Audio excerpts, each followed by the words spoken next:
YouTube, welcome back to the finale of the Summertide Scales and Tales event. Today we are going to continue where we last left off with Durin and complete the appendix, narration footnotes, and an odd textual mystery.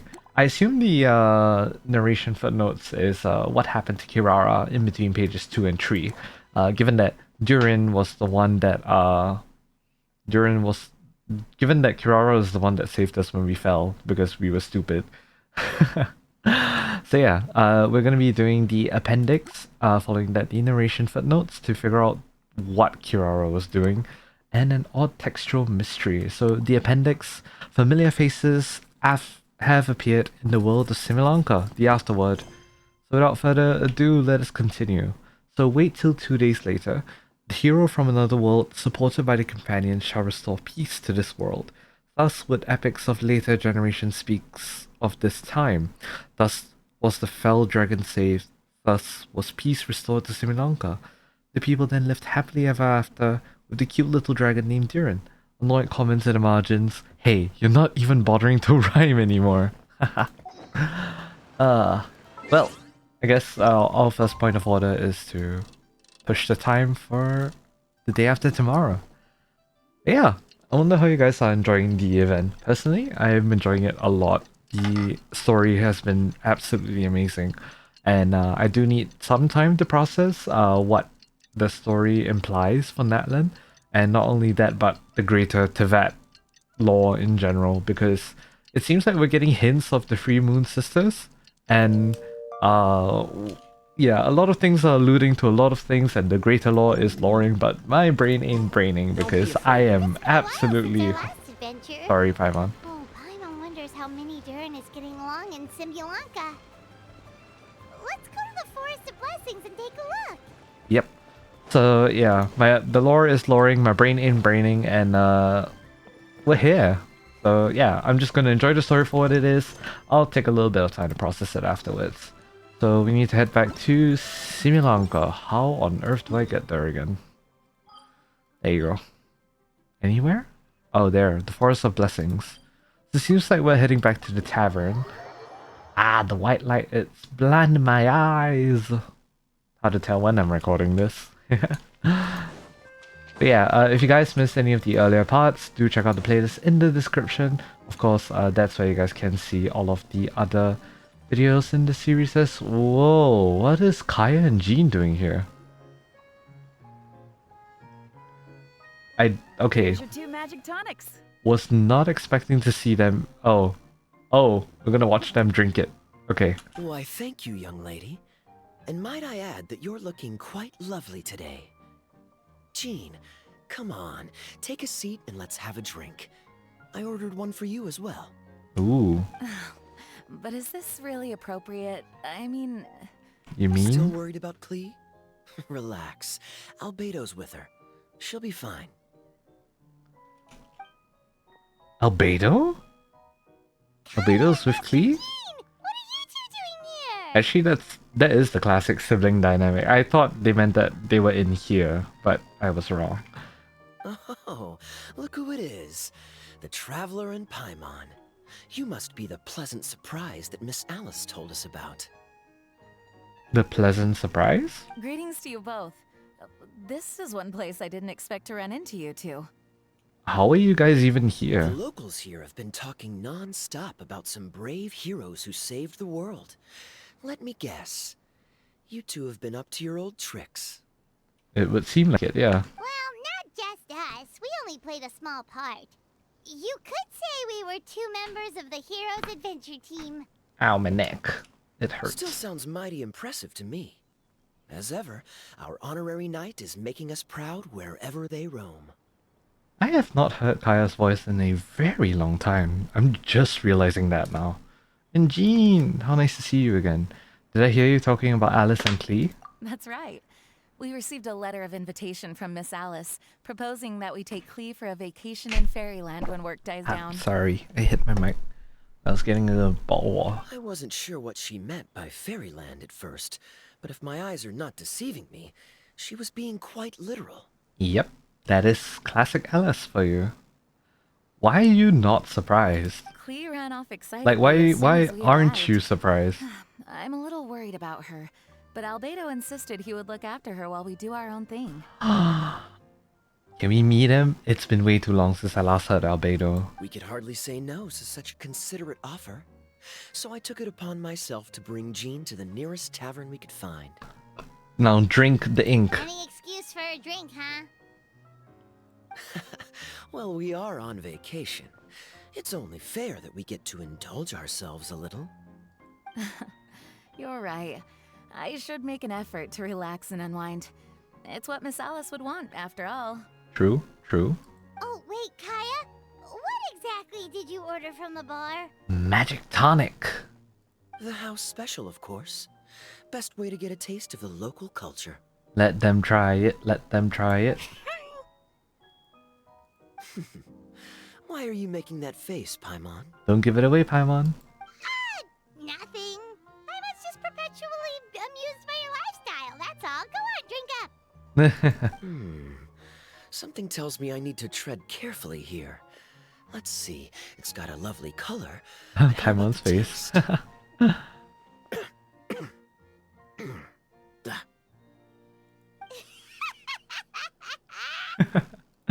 That was such a screenshot-worthy moment. Oh my god. Jean, try it. I think maybe I'll pass. But it's such a shame to waste it. I think you can pass it to the little hamsters over there. All right, Paimon. Well played. Well, Paimon got burned too, if it's any consolation. It's nothing personal. Everyone must try it. Yeah. Oh, by the way, we weren't the only ones who got invited here. I saw Kale earlier. She didn't see me, though. She was making a beeline for that big tree. Oh, the big tree in the center, is it? Breezes and bells, you mean? Oh, this is turning into a huge reunion. Wait, Kale's here? Hi to her. All right. Well, give her my regards. Interesting. Will do. Enjoy your vacation. Thank you. Enjoy your time here, too. Will do. Thank you very much. Huh? How many people are here?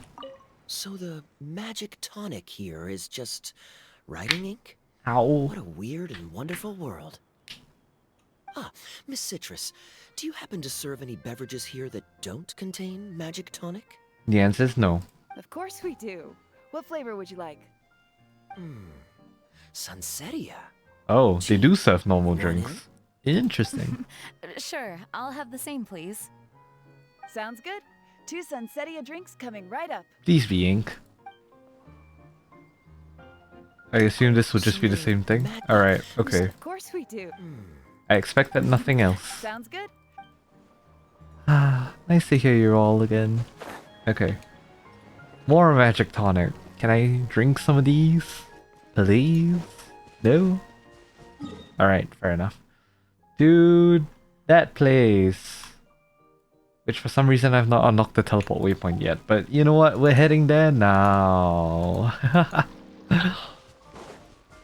Oh, this... Okay, we have not been through here.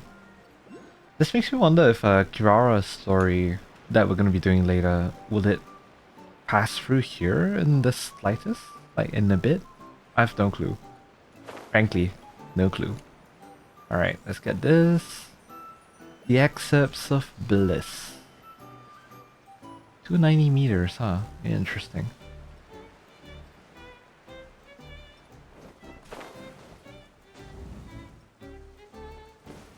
Woo! I like that. Little trampoline effect. So pretty. Well, I assume that's a world quest. We'll get to that in a bit. But I am interested. Where are we headed towards? Okay, I need to wait for your stamina to recover. Oh lord, okay. Just switch to should switch to Xiao. Oh well. That's fine though. Coming up. Coming up. Oh, on earth do I get there?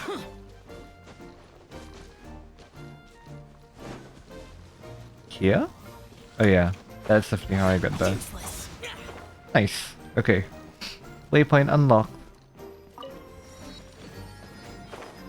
Safety first. Health comes first. Whose line is that anyways? Oh, Baiju. Right. There you go. I remember. Further up north, huh? Interesting. Okay. There's no Big E, I would assume. I do want to see where that other teleport waypoint is. Oh, it's here. Nice. Nice and close. Appreciate it. Alright, let's see. Look for Kali. Oh, Kali's right there. I just saw her. The Kali! structure of the tree houses here is nothing short of amazing. I have to write it down so I can tell Master Tainari all about it later. Oh, this just made me realize. So in that case, Kali's in Mondstadt then. Hey, Kale! Hello. You scared me. Traveler in Paimon? You got invited here too? We got trapped in here first, but yeah. Same thing. They sort of skipped the invitation part, but anyway, what you doing out here? Something caught your eye? Oh, yeah. I'm trying to observe and summarize the structures of the trees here, and also the animals that live here. Well, the residents, I guess? I still can't get over the fact that they're all someone's origami handiwork. It is pretty impressive, yeah. Forest ranger, always a forest ranger, huh? Not sure you'll be able to apply much of what you learn here back home, though. With this being a magical world and everything. What? Oh? Over there, by the giant footprint. Have those houses always been there? Hmm. Oh, those? The local flying squirrels told me that they were built by a small dragon and some guy wearing a hat. Durin and Wanderer? Oh, that must have been Mini Durin and Hat Guy. Any idea where they went? Aww. Supposedly, after building the houses, they went to somewhere called, Constellation Metropole? Did I say that right? Yeah, you did. But wow, that's Yep, wholesome. You got it! Oh, also, when the locals mentioned the dragon, did they seem at all, did they say how they felt about him at all? Now that you mention it, the atmosphere changed a little when they talked about him. Aw. Oh no. Changed for good, Paimon. Don't immediately assume it's bad. They mentioned some stuff along the lines of past misunderstandings and welcoming new members. I only just got here, so I know very little about what has happened in the past. They seemed genuinely grateful for the houses, though, and said they were going to plan a welcome party. Oh, thank goodness. Whew. Sounds like the forest has begun to accept him. It's a step in the right direction. Indeed it is. Are you looking for that small dragon? Yep. Yeah, he's a new friend we made after we arrived here. No way! Really?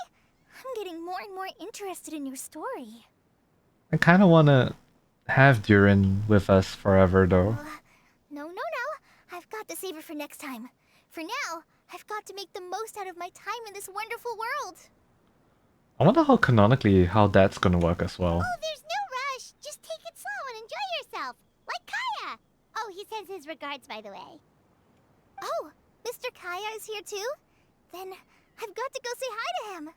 Sure. Well, right now he's at the tavern and he probably won't be leaving until he's drunk. Not that he'll ever reach that point because his alcohol tolerance is so high. Yep. Basically, it's Kaya. You know where to find him. Yeah. Fair enough. You might That's be a just very like my fair. mom. But I'll focus Yeah. on exploring for now and go catch up with him later. Ah. Shall we go pay a visit Classic to the Metropole characters, huh? Cafe? Maybe Minnie, Durin, and Hatkai are still there. Maybe? Oh, right. By the way, something pretty interesting has been happening in Sumero recently. Master Tainari has been working really hard on it, so if you have time, definitely go and check it out. Oh. Sounds good. We'll find some time in our schedule. Take it easy, Kale. Enjoy your field trip. Of course. See you later. That's The interesting. squirrels rely on wind currents to lift their agile bodies and easily move between the trees. This has created a truly unique ecosystem. I wonder what Tignari has been doing. Oh no! I'm running out of pages on my notebook. Well, I mean, you're not really pressed for paper here. Everything here is made of paper. Quite literally. Oh boy. Anyways, to the Metropole. All the way to the top. And is that Mona, I see? You guys look frozen. Your master! Are my eyes deceiving me? And no, they're not. There is no way. I can't believe it. Oh my god, wait, we got the whole of Mondstadt here? Yeah, we heard you muttering from a long way Bruh, away. that's amazing. What's up? Oh, is your scryglass acting up again? No, that's a master. Oh my god. Oh, it's you, the saviors of this world. My scryglass is fine, but I'm not sure I can say the same about my eyes. Look at this statue. Barbeloff. What? Is it broken or something? Looks fine to Paimon. That's your master, right? AKA the goddess of prophecy? AKA. I refuse to believe it. There's no way that old hag looks anything like this. Insulting your master now. Imagine if she was just listening in all the while. That would be really funny, just calling Mona out for it. Maybe she did when she was younger. When she was younger. Oh, actually, now that you mention it, this does remind me of the fashionista phase she wrote about in her diary. Perhaps it was She then. can't hear me, can she? I swear I just got chills down my spine. Wait till the statue just stops moving and then just stares at her. Either way, it's probably a little rude to talk about her right under her statue. Well, technically you are talking about her to her face, sort of. But how do you know it's a statue of her if you never saw her as a young woman? That is a good point. I did a quick scry when I came into this world, and when I saw the stars' reflections, I was at a loss for words. It looks like fate in Simulanka is based directly on Tevat. Ooh, okay, that's a projection interesting. Of real-world fate to form an image of reality. Wait, then the stars in the sky.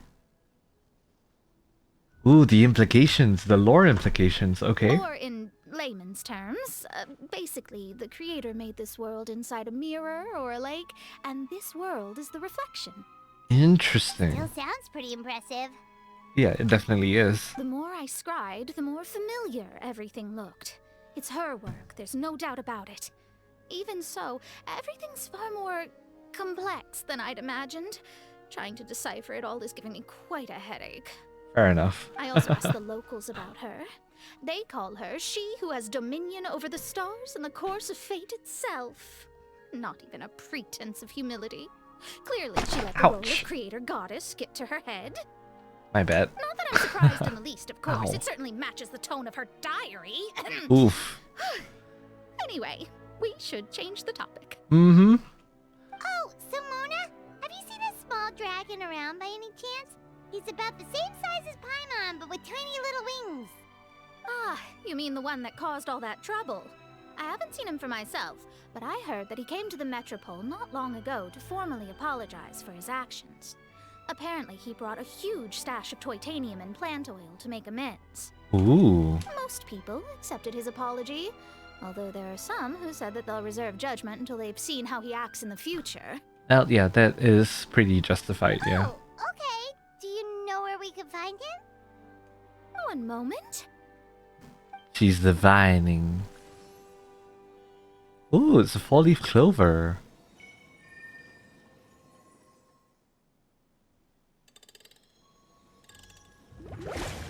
Ooh.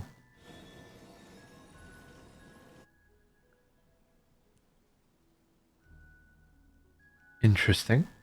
Ah, it looks like he's at the Broken Sea. There's a big group of people with him, too. Ooh, okay. Oh, wanna come with us? We can introduce you. I think I'll sit this one out. This might be the closest I ever get to meeting the old hag in her youth, so I think I'll spend some time seeing what else I can glean from her grand design. You guys have fun. Well, be careful, and thanks for your astrological assistance. Anytime. We'll be off now. See you later, Mona. See ya! Creating a whole world starscape is no easy task. Especially modeling it after Tevat. Old hag, I guess you do deserve the title of Trismegistus after all.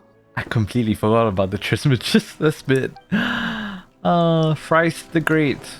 Barbeloff. Thrice the Great. It's a star.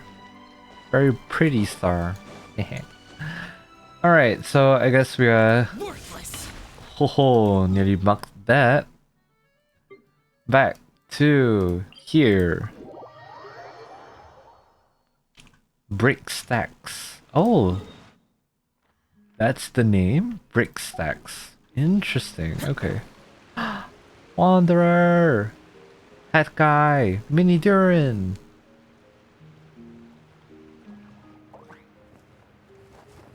Osvaldo Hafnavines! Does thou see what Official? I am seeing? And Tell me all? that my all-perceiving Aug de Verurtelung deceiveth me not. Oh my god. Your eyes see true, mein Fräulein.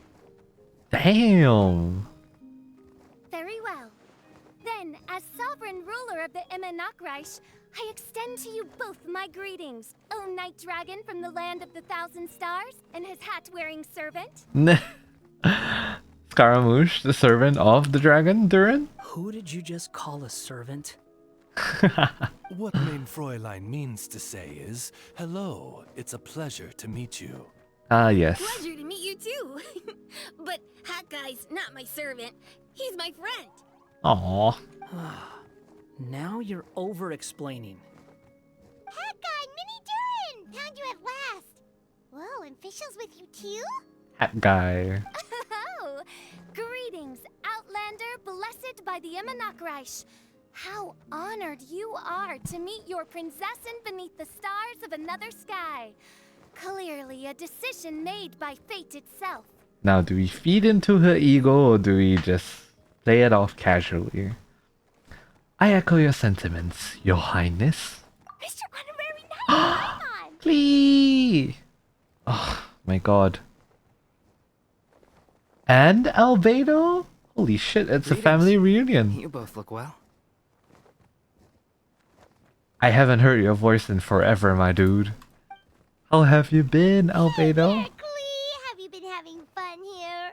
My god, Klee visiting every summer event is so canon. It's so, like, canon of her. My god. Yup, loads and loads of fun. The little frogs. So many cute animals and a magic train that was really long and a huge, huge castle and a king lives there and everything.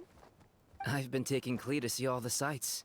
It's been a very enriching experience.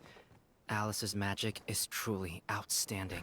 Yep, I don't doubt that. Yeah, Mom's amazing. Klee wants to build a great big house now too. Aw. So, your mom and my mom were friends? Yep, they were. Our moms were friends, which makes you my big brother. My mom used to read your mom's stories to me all the time. They were Ooh. great. Big brother? You're part of the family now. Hell yeah. Wow. Thank you, Klee. Can I go play with Klee, Hat Guy? Aw. Suit yourself. It's a lot more gentle. God damn, I love these two. They're so precious. They are so precious. Albedo, can I? Yes. Go on. Just don't go too far away. I'll come pick you up later. Yay! Come on, Mini Durin. Do you want to come play with us too, Fischl? Your prinzessin accepts your invitation. Ah, Rejoice! yes, Though official. you may be concealed by fog, still you shall have the good fortune to witness the true might of the Aug de Verurtelung. My god, all the characters that were... Is it? Wait, hold on.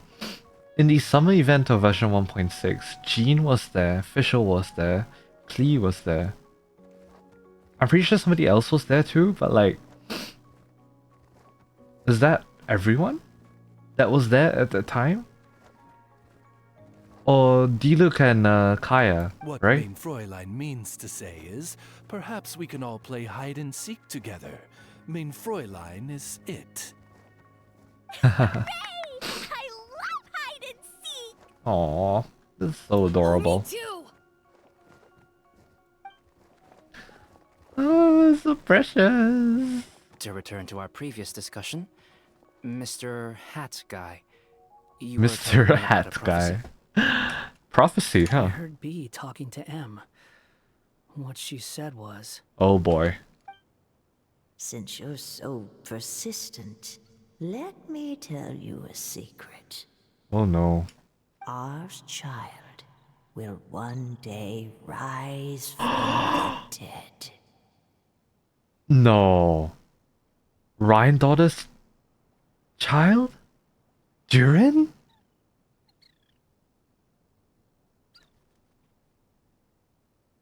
Holy shit. Okay. Is she saying that Dragonspine Durin will come back to life? Yeah, that's what I'm worried about, and I'm shocked. I only heard it in a memory, so don't hold me to it.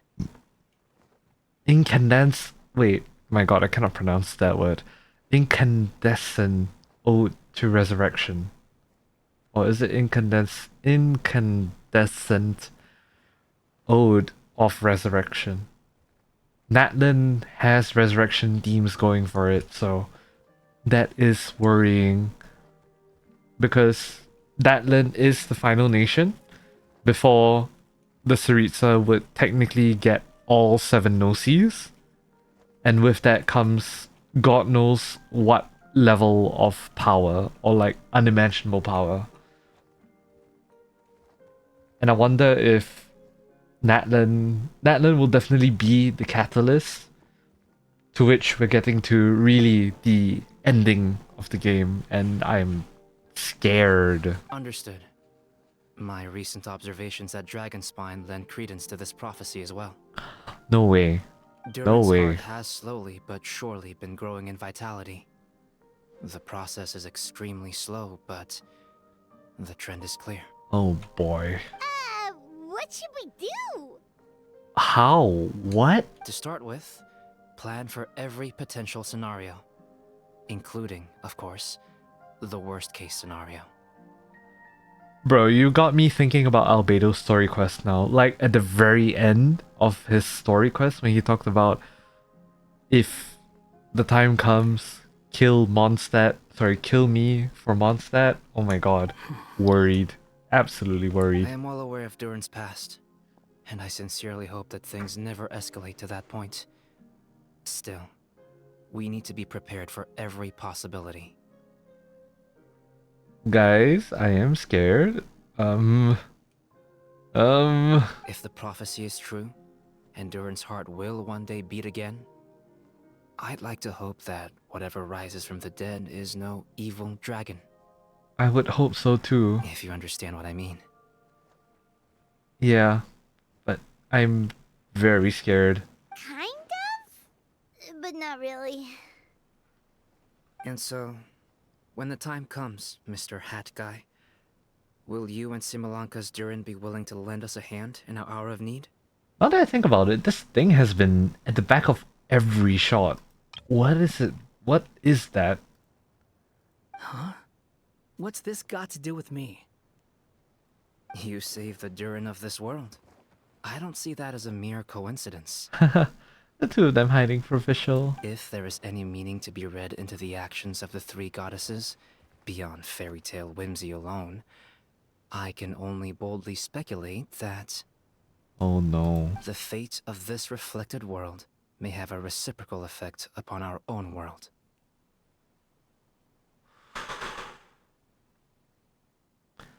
That worries me. That worries me so much right now. If Durin of Dragonspine will soon come back to life, we will need many Durin's help, as well as yours, given that your fates are now intertwined. Oh boy. Well, that's a nuisance. To be sure, it certainly won't be easy. So you have a greater stake at the fate in this world. Interesting. Albedo!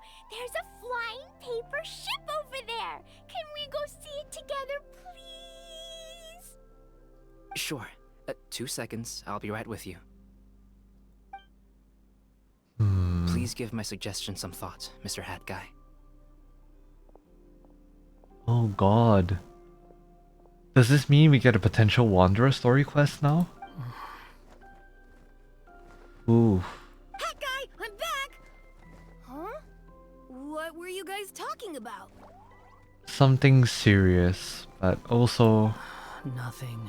interesting. Huh. Okay then. Let's go join the others. Everyone's going to check out the new origami ship. God damn. Alright, I'll be right there. Hat guy, are you worried about Durin? Why would I be? Do I strike you as someone who cares about other people's issues? Yes, you tsundere. Now that he saved Similanka's Durin, maybe he'll be sympathetic to the Durin of our world? Quit trying to guess what I'm thinking. I'm leaving. Hey, I'm telling your mom. Nahida. Well, that is true. Albedo was right. He does need some time to think about it for himself. Oh, it has Durin on it. What a lovely little boat! This is a very cute picture. The forest fairy helped us make it. Oh, Nilu, of I course. just realized there's a lot fewer people around the Broken Sea now. Guess most of them have made their way back to the Metropole. Does this boat have a name? I can't see one anywhere. Huh? A name? Oh yeah, all boats have a name. Every boat has a name. At least, all the ones I've seen before. Yeah. They're usually symbolic names that represent something aspirational.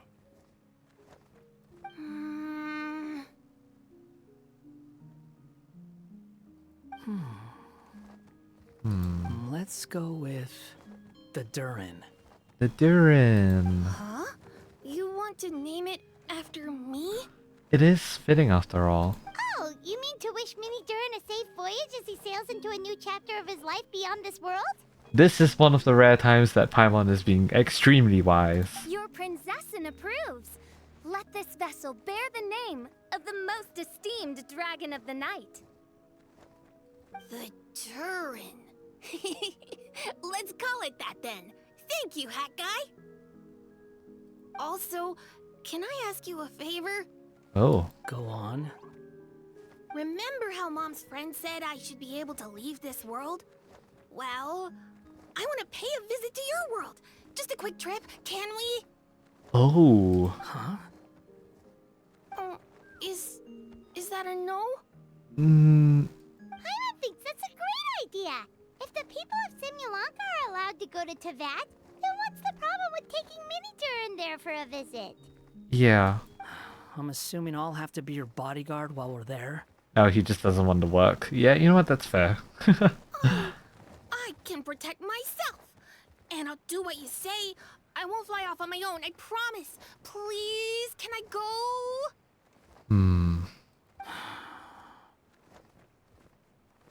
It'll be up to you to stick close.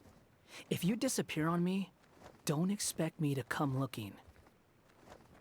Got it! I'll stick close! Why don't you take the Durin? Now you've given it a name, it'll be a maiden voyage for the boat and a brand new journey for you. Are you leaving, Mini Durin? Okay. Well, make sure you come visit me in Mondstadt so we can play together again. Klee will draw you a map to show you the way. Though our time together has been as fleeting as a ray of light in the depths of the long night. Oh the my Yamanote god. Rush will welcome you with the grandest of classic music visual. ceremonies on the occasion of our next reunion. As surely as the stars in the sky watch over us, we shall meet again. We shall. What Main Fräulein means is that you're always welcome to visit her at home as well. Cool. Ah, I have so many new friends now. I'm so happy. Aww. Are you done yet? If you want to leave, then get over here. Take care. Thank you, everyone. Thank you so much. The blessings you gave me are more precious than any treasure and more Aww. beautiful than any fairy tale. Dude, he's so wholesome. I cannot. Next time, it will be my turn to make your wishes come true.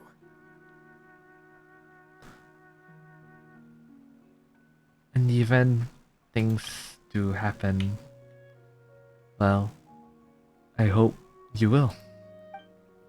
Thank you, Durin.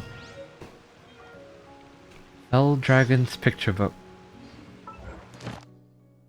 I did not mean to do that. I wanted to have a look at the... I clicked the wrong bloody thing. Oh my god, not again. Okay, wait. Quest. Where is it? The dragon book. Fell Dragon's picture book. A picture book that concerns the Fell Dragon of Similanka, that is to say, Durin. None know details that are recorded in this text. A dragon that's alone, one that looks up at the stars, one that grabbed the light, thinking that it was his mom. Off the day, left giant footprints, longing for the stars. Oh wow. That kind of makes me wonder, is the story reminiscent of Rhine-Daughter? Oh, where are we? Oh, we're here. Ooh, fancy. Like, is the story reminiscent of Rhine-Daughter? In which... Oh... Maybe during the dragon in Dragon Spine will get resurrected, and a consequence of that is essentially everything that has happened. But... Mini Durin and the Wanderer, how will that affect things? That is interesting. Okay. Very interesting. Well, I assume that is the afterward done, which was absolutely wholesome. Well, Sumeru has been pretty lively, but at the same time, Kirara says that there are a few things that she must investigate alone.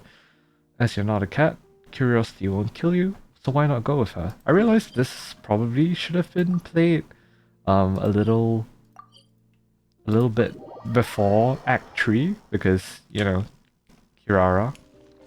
But yeah, interesting. So, I guess now we're gonna figure out what happened back then. So, are you all set? Ready to start investigating? Yep. Should have done this earlier. My bad. We're all good. Great! Then let's go! Okay. Where are we headed? I've delivered packages all over, but I've never seen a mysterious fairy tale world like this before.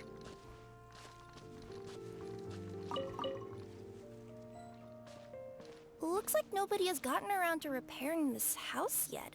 Yeah. Ugh, even I wouldn't dare to sleep in there. It might suddenly collapse in on you. Fair enough. And now you're running. Nice. Nothing to see here either. Maybe we can find someone to ask? It's the leaning house of Metropole. Oh, Over there! I bet we'll find some people there. Let's go take a look. sure. Your tails are wagging. That's cute.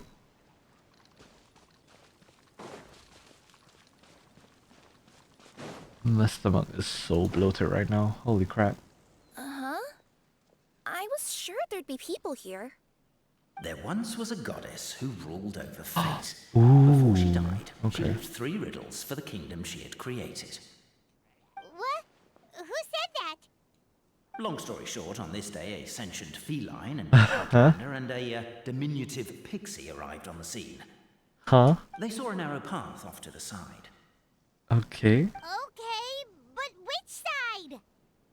Yeah, if you gave ambiguous instructions like that to a Comania Express courier, they'd give you the parcel right back and tell you to write the delivery address more clearly. Of course.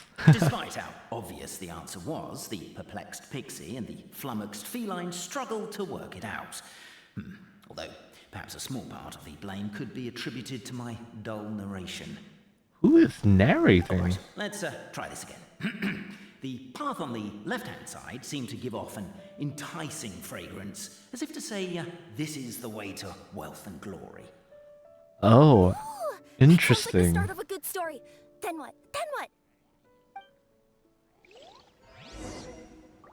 Narration footnotes. Explore the path up At the ahead. end of the path, the motley crew would soon spot a secret stone room.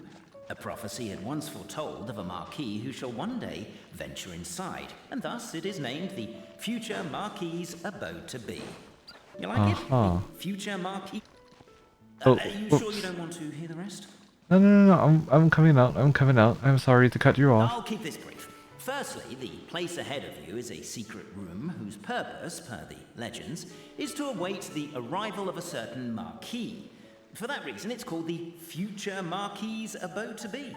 Fair enough. Secondly, when you get inside, don't sit on the chair in the center, or bad things will happen. There, that's all. Off you go. Interesting. Okay. Well, I guess straightforward. Oh, So many summers, winters, springs, oh, and falls. busy. And now, at last, a hero hither strides.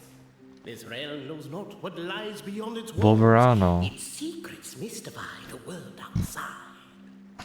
Wait, new voices. Who are they? That's what I'm trying to figure out as well.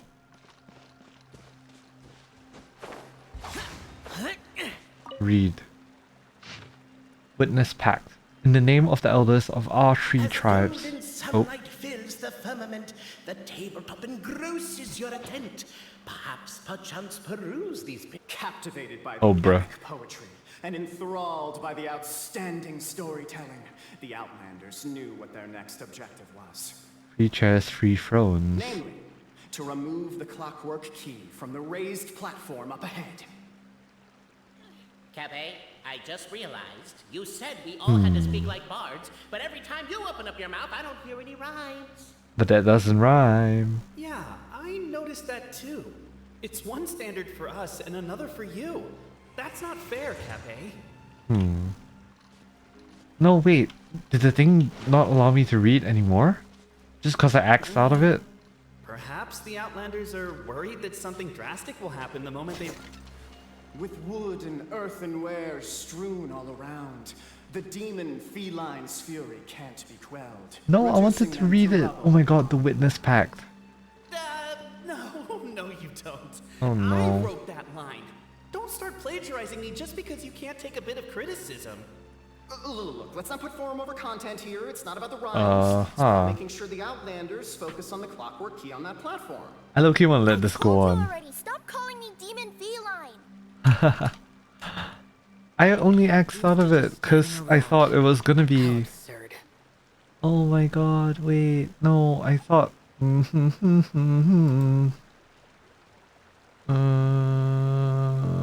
Okay. Is this it? Hold on. Okay, found it. Okay, forgive me. I'm on Google at the moment. I've just found the witness pact. Okay. I'm gonna transit to the display capture real quick. Okay. So let's see. Item story. So this is the witness pact. In the name of the elders of our three tribes, we hereby form this pact, that from this day forth our people shall harm one another no more. No more shall we drip glue into each other's breakfasts, nor strike each other's heads with pickaxes. Jesus. Oh, nor secretly drink growth serum that does not belong to us. We acknowledge the truth that has been determined by the great clockwork key, and we shall see the family of truth as supreme. 3 witnesses to history within the future Marquis's abode to be, quietly waiting the Marquis of Carabas, who is foretold will pluck up the great clockwork key. Let this esteemed one guide us, revealing 1 truth and 2 fictions.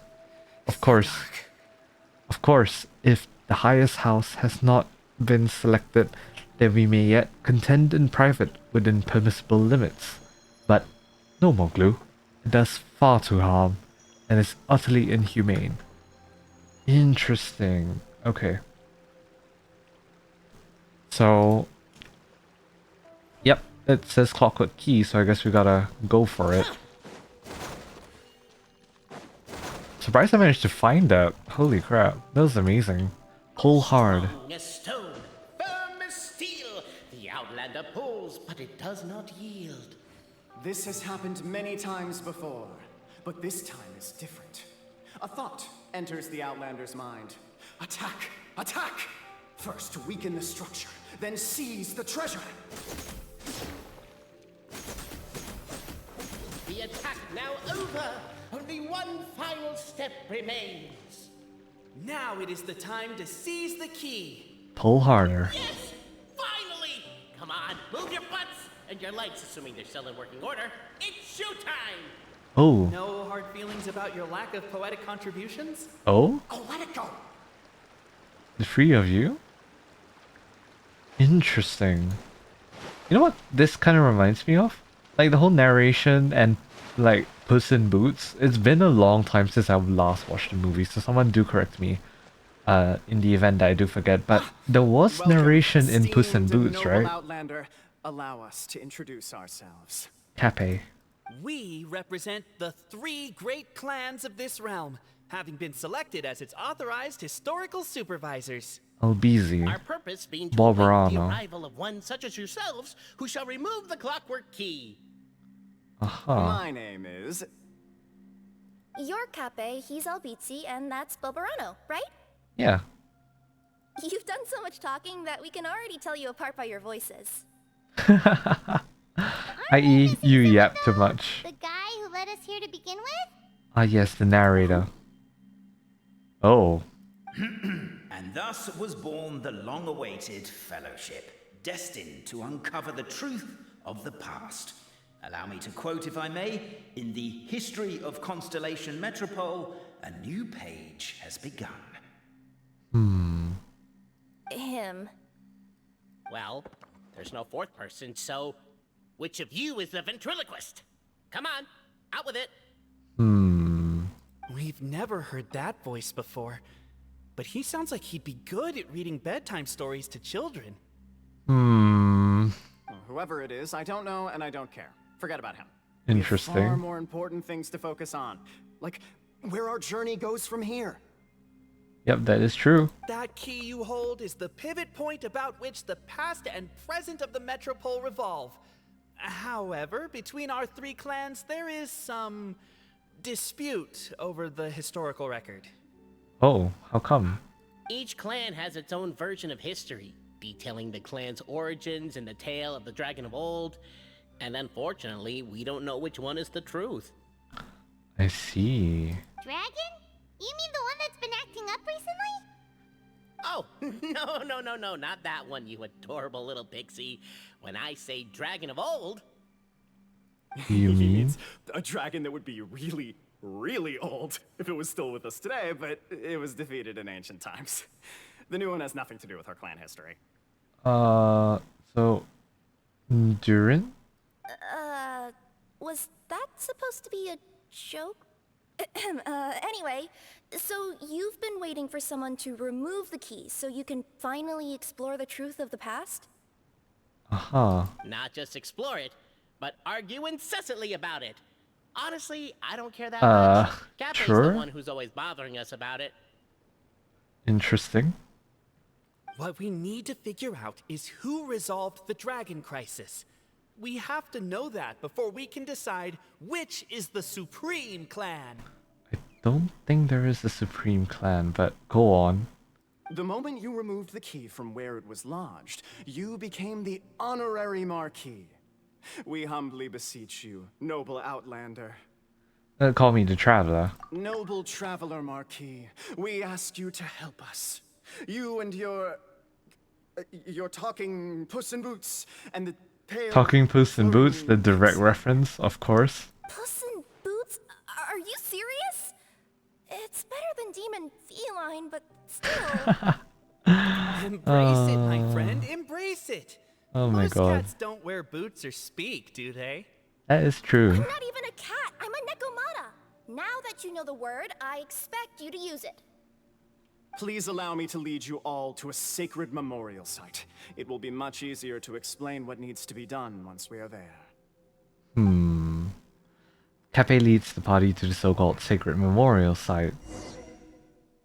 This place is sacred to my clan. It's where our brave forefathers once took up arms against the Dragon of Old. Ooh. After a bitter battle that dragged on for many days and nights, finally, our forefathers fought the dragon into submission, and it fled. They took turns, though. Some forefathers worked the day shift, while others worked the night shift.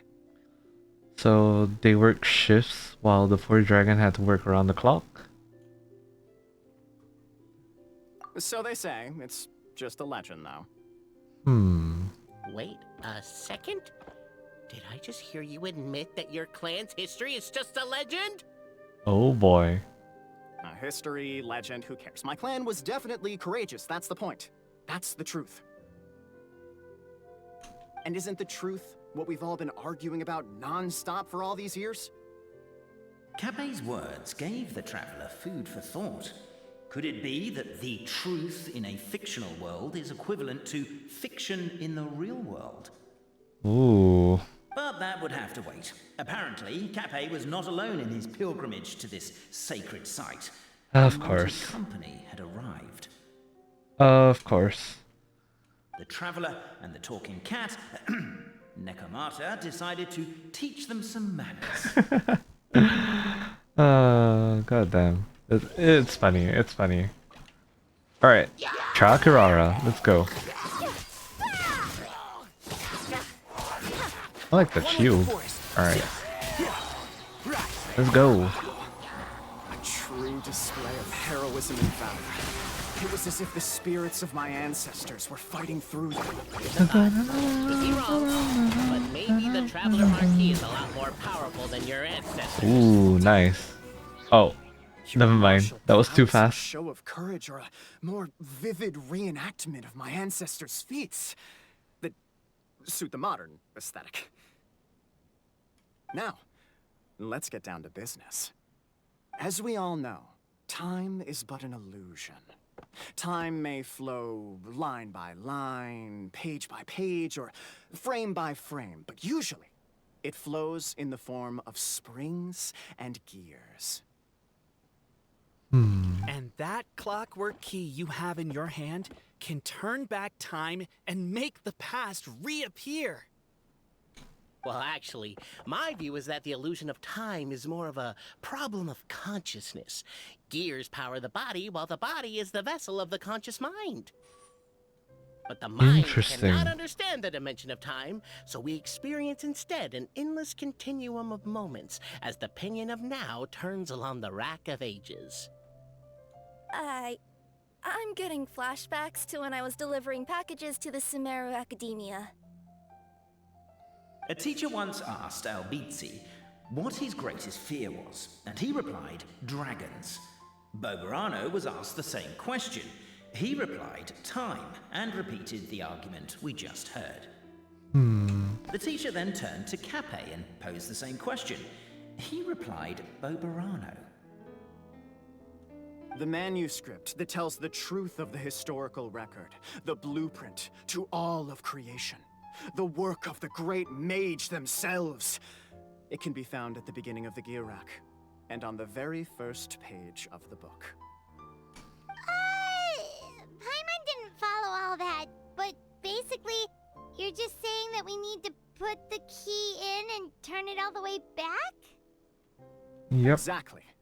It is said that in the beginning, the goddess of creation took the goddess of fate's manuscript as a blueprint, placed it under the goddess of prophecy's starry realm, and generated the world from a few magic arrays. So in a few moments, when the great clockwork key turns the local time My here funny back to bone. the very beginning, we will restore the magic arrays back to their original configurations. I see. Okay. Hold on, isn't stealing part of the blueprint of creation a little dangerous? Also, how are we supposed to know the original configurations of the magic arrays? Well, the general shapes of the configurations have been passed down over the ages. They now form the family crests of each of our clans. So you'll just need to reference my family crest and join the dots accordingly. Shape of Valor. Okay, like a reversed Z. Gotcha. To address your other concern, when the house has already been built, do you really think that taking away the construction crew and blueprint will cause it to collapse? The Traveler Marquis prepares to insert the great clockwork key into the nearby keyhole.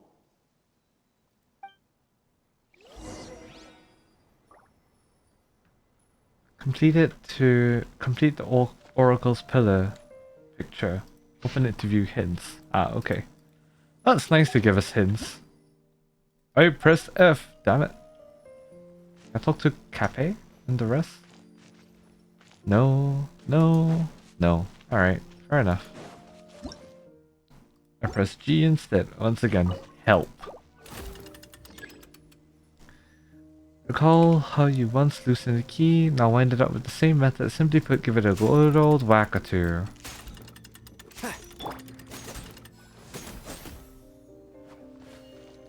Ew. Wait a minute. Okay. I guess we should start here? Yeah, that's what I thought too.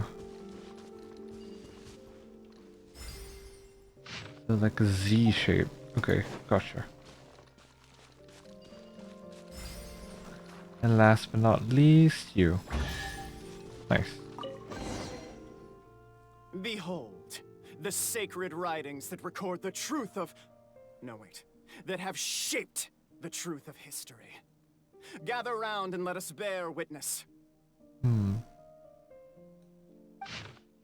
Goddess's Manuscript 1. Brave Francois mounted the haystack, picked up a fork and planted it tines down atop the mountain of grass. Behind him was a large bright moon. He shouted out the names of everyone in the village. The village chief was the first to be named, and so frightened was he that he wished to climb up the haystack and stop Francois' mouth. Are you crazy? You yelling so loudly the dragon might show up. You good for nothing. Have you not seen how the windmill everyone built has been destroyed by the dragon? And here you are worrying if it'll return? Francois really would have loved to kick him off the haystack, but held back given that the chief, too, was worried for the village's safety. Francois saw that nigh all the villagers had arrived, so he cleared his throat. The neighbors and kin, think you still that we must endure this? No, of course not, but we cannot do anything about the dragon, said the grocer. Who says so? Did I not leap onto its back from the windmill blades, stepping on it twice, and did it not fall down and flee? Perhaps everyone worked so hard to build the windmill that was destroyed, everyone's emotions became inflamed. Lifting their fists, they decided to take on the dragon. But Francois lifted his own fist, became M-I-I, lift M-I-I-G, their fists, they decided to E. Mijo. No, that doesn't work. M-E-I, M-E-I-G, lifting up their fist, M-E-I-G-U-P, M-I-G, oh no, never mind, my brain's not working. But Francois lifted his own hands and calmed the crowd. Let us go home for today, everyone. Everyone's present lack of self-preservation is not bravery, but rather wrath. If we yet desire to face danger after calming ourselves, then only then may we truthfully call our sentiment valor. So everyone went home. The next day, there were still many youngsters who wished to follow Francois to take on the wicked dragon. Who would have known that the Valiant possessed the protection of the goddess's radiant charter? Encountering true valor, the dragon could neither spout fire nor slash with his claws, and was forced to allow the other party to call pauses and switch personnel, and so after several days and nights of fierce fighting, the wicked dragon could no longer bear it and chose to surrender. AA. Feast your eyes, rejoice, and cheer, for this is the unquestionable truth. Look at the signature. Nobody is capable of forging that. I don't believe it. So, all along, our histories have been false? Don't lose heart, Albizzi. It does not follow from his is true that ours are false. That might be the most bogus logic I've ever heard. But keep up the mental gymnastics, Boberano. I've been waiting for that look of jealousy on your face my whole life, and I'm gonna savor it. Oh, interesting. And yet, it seemed that this conundrum could indeed have more than one solution. Everyone agreed that there may be more than one truth. The party decided to visit the sacred sites of the other clans and see what their documents had to say. Interesting. Isn't a narrator supposed to remain detached and objective? It feels like you're forcing a narrative agenda on us here. Yeah, that is true. Oh, whatever. I'm in a good mood. Let's do it. The instructions say to repeat the process 3 times, and besides, I'm looking forward to watching you both be sorely disappointed. Let's do my clan next. I'll lead the way. Interesting. We'll need the key again, right? Let me see if I can pull it out. Yoink! Alright, Goddess's Manuscript 1. Go to the sacred site of the other clan. This name I can't really pronounce that well. Bulborano. Sorry for butchering it. Go to the sacred site of the Bulborano's clan. Okay, we're here. The party finds no pedestal. Oh, there's a chest there. To place the great clockwork key. Only a locked door. Where's your clan's pedestal? Oh, let me guess, you hid it away in advance to save yourself the embarrassment of having it exposed as a fake? You done? Okay. Now, since my clan's main claim to fame is... Misinformation, half-truths, and fabrication. Oh boy. Ah, shut up, Cape. Shut up, Cape. I swear, if I wind up dead one day, the murderer was Boberano. Let those be my last words. Oh boy.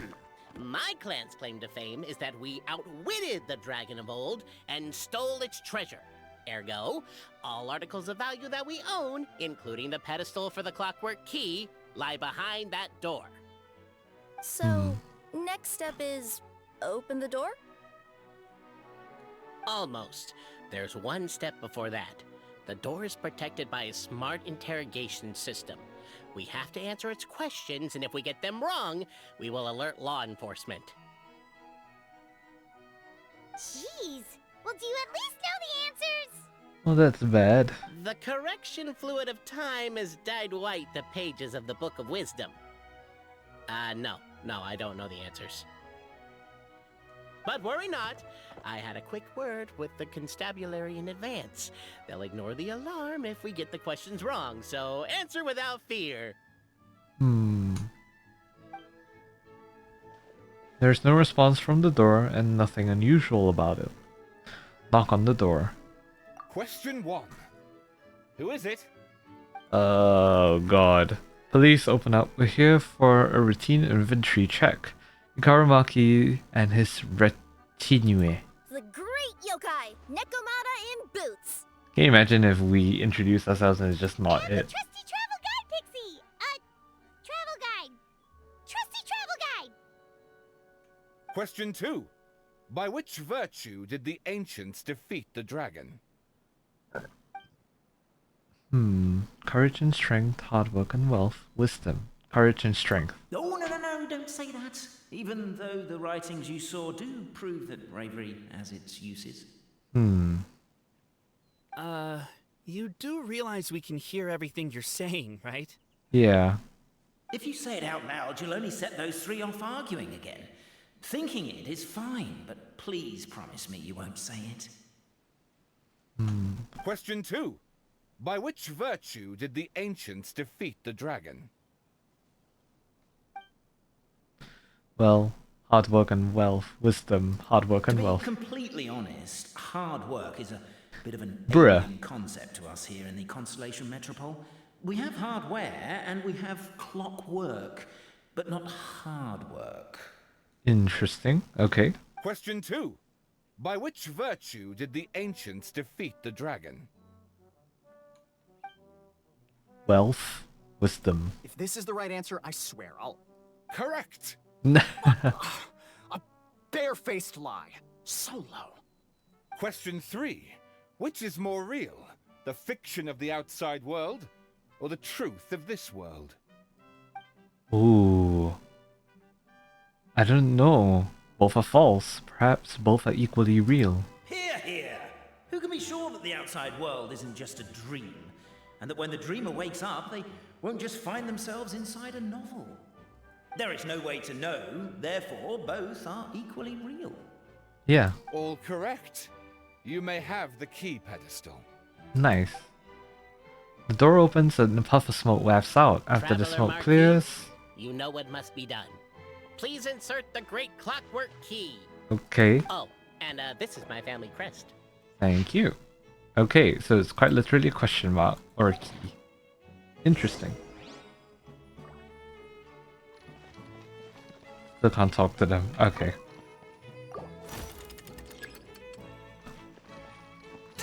So we just gotta give it a little whack. Whack-a-madoodle. Alright, so how am I gonna go about doing this? How in the heck? Okay. Do we really need this one?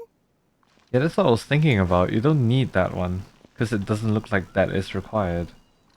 E, thank you. Oh no wait, I can't open that chest. Wait, why did I try that? Oh, no wait, this is just a bait? Are you kidding me? Bruh. Alright, sure, fair enough. The perspective is screwing up with me. Okay, there you go. Now, let me see what elaborate fiction the Clan of Wisdom was able to conjure up.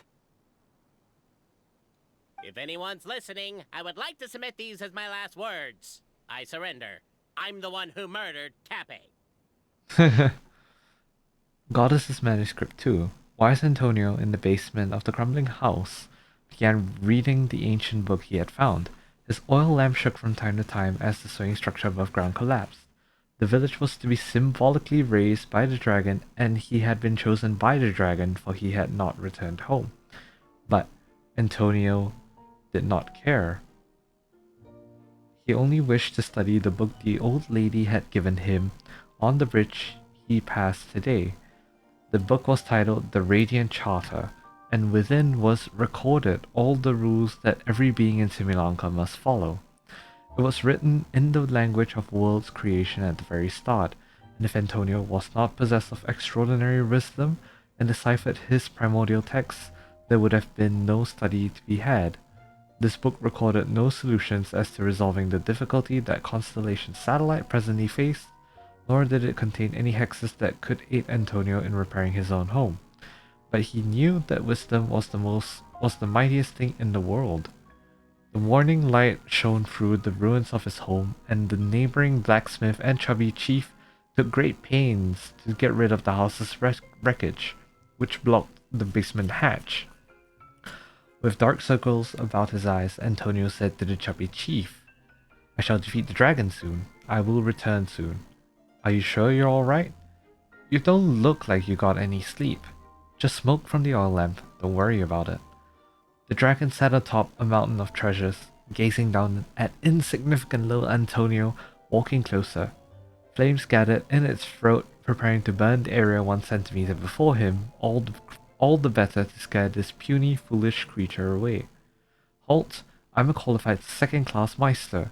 The Radiant Charter states that should I refuse the duel, you cannot use force." This restriction did indeed exist, and so the wicked dragon swallowed its flames whole.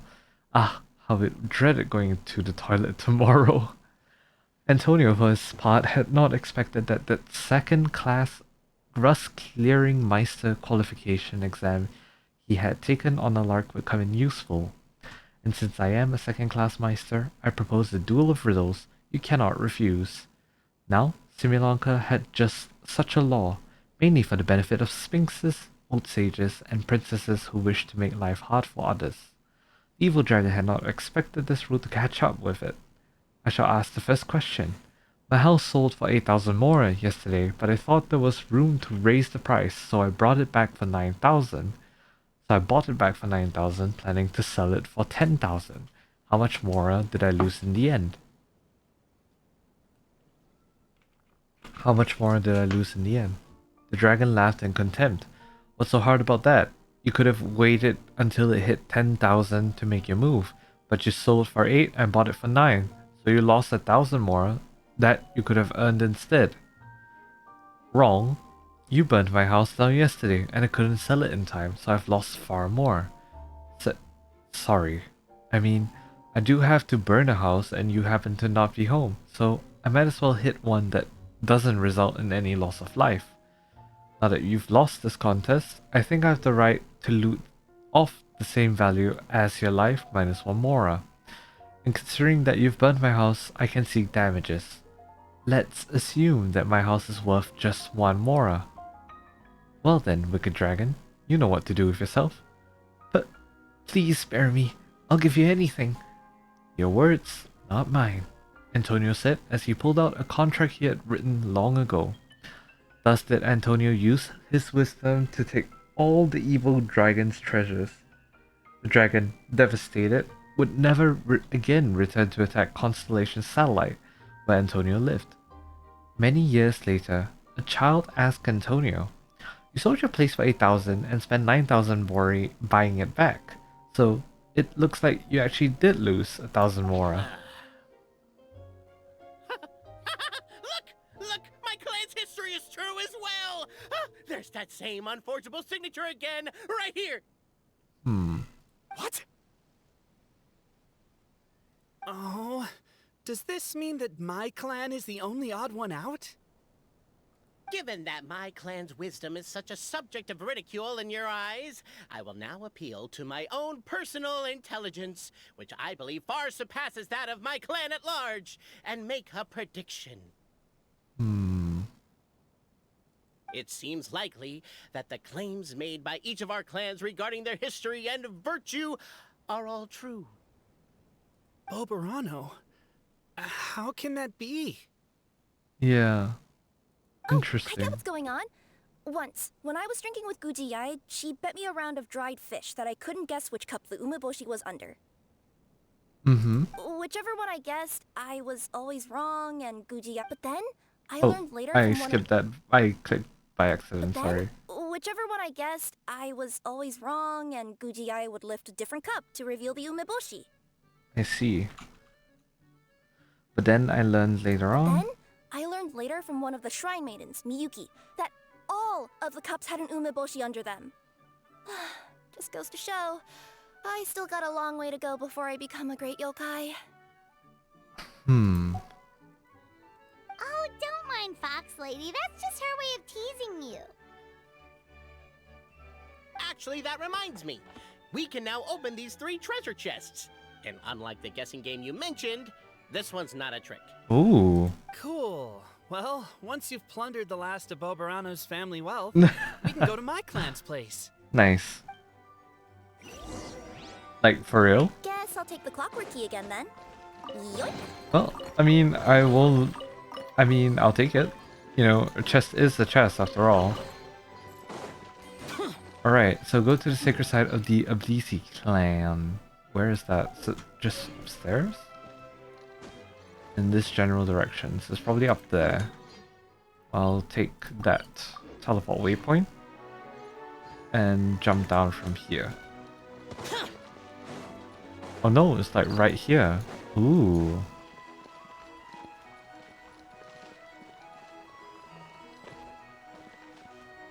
Wait, where is it? Oh my god, wait. Did I screw up? Oh, I screwed up. Ha! Trolling, okay.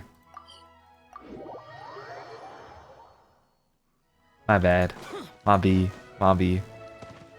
I thought, like, because it was leading towards here, that this is where it was. But turns out it was just leading us straight towards here. So many giant gods. What gods? Oh, we're just going round and round. Interesting, okay. Oh, those are huge. I see what they mean by that. Followed Albizzi to his clan's sacred site. They arrived to the site of a giant guard towering over them. Up ahead is my clan's gigantified guard. He can be a little pig-headed, and he's incredibly strong. Your weapons won't even scratch him. Wait, but wasn't Kappe's clan the one that's all about strength? So, what do you guys believe in then? Oh, the guard is one of Kappe's people. Size is a coveted trait in the clan of strength, after all. Mine is the clan of empathy, and our key contribution is growth serum. Oh. What's sympathetic about that? Oh, so that was the serum that the other person had. Oh, Ancestors interesting. believed that, Okay. just maybe, the dragon of old didn't mean us any harm at all. Perhaps the dragon simply didn't notice us, since we are so very tiny. So, they drank the growth serum and grew even larger than the dragon. Then, they set the dragon down, calmly explained their perspective, and eventually taught it how to empathize.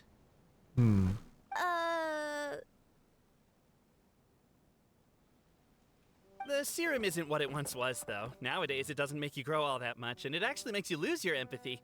So, I advise we take a detour. Okay. Despite Albizzi's words of caution, somebody, no doubt, has other ideas. Surely we could avoid a conflict with the guard, they think to themselves. If we could just try to understand one another. You could, of course, just take the path to your left and go around. But some people are gluttons for punishment.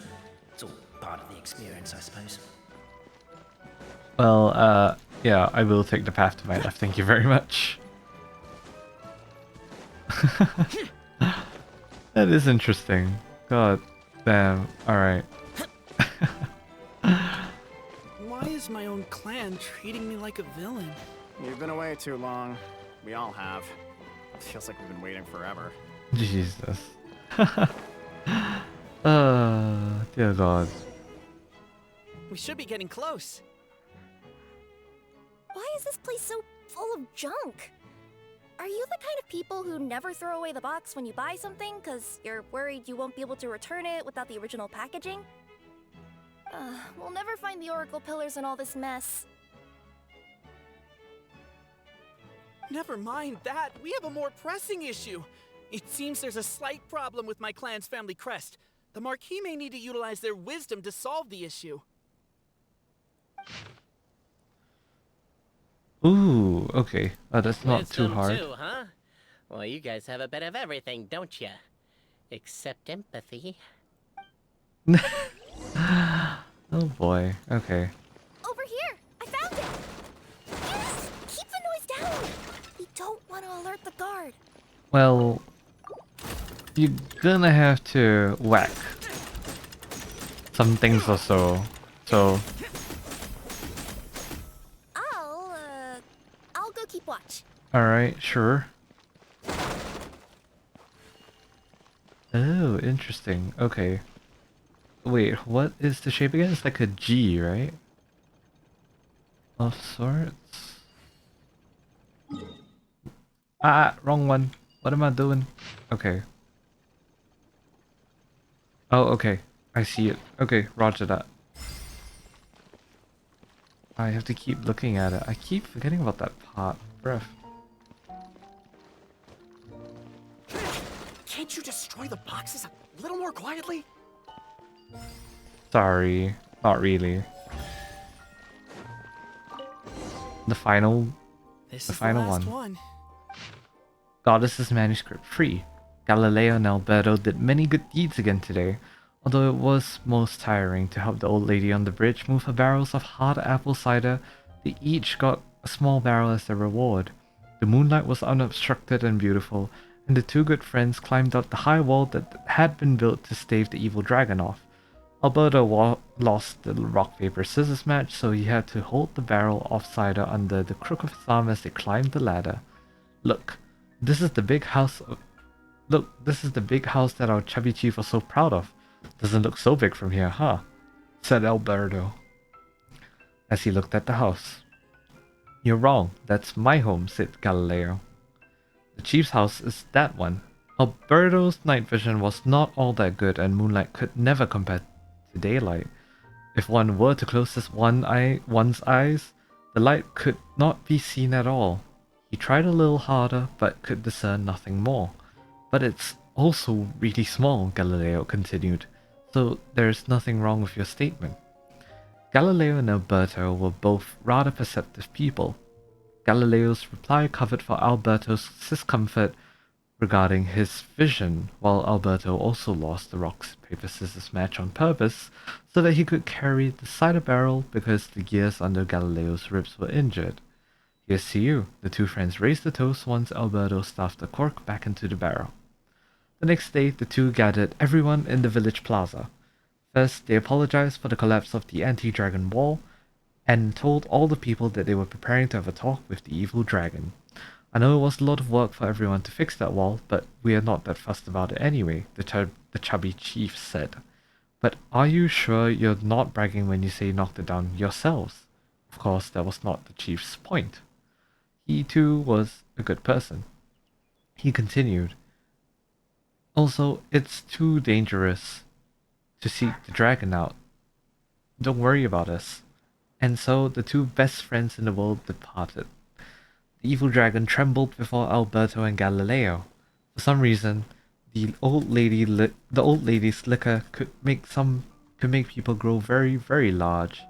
That was how they accidentally squashed the high walls the previous night. Oh. As they gazed down at the ground far below, they more or less understood how the dragon fought. No wonder it could accidentally destroy the village at its feet. So long as they could get the dragon to notice people, they could surely come to an understanding. Two friends thus drank all the remaining magic cider, becoming an even larger dragon by a good margin. Reeking of alcohol, they sandwiched the dragon between them and drunkenly tried reasoning with it. The dragon shriveled up in fear, all of its monstrosity and fell aura forever gone indeed. It even looked kind of pitiful. Alberto attempted to pick dirt off the scales of the dragon's back, but wound off picking off an entire scale. The dragon sought to flee. But Galileo, fearing that the crisis might persist for 10,000 years more if the misunderstanding was not cleared up, tugged its tail and dragged it right back. To be honest, we've always lived under your feet, but we are far too small, so you may not have ever seen us. Now we've transformed and become big, Galileo said. So now surely you must know that we dwell at your feet. The dragon nodded repeatedly, and thus did the two and the dragon chat all night, and believing the goal of mutual understanding achieved, the two set off along the road home. The signature. So it's true. Empathy is one of the founding virtues of Constellation Metropole, too. Just Nice. as we suspected, all three are the truth. Okay. Well, this is a lot to process. I feel a little empty inside.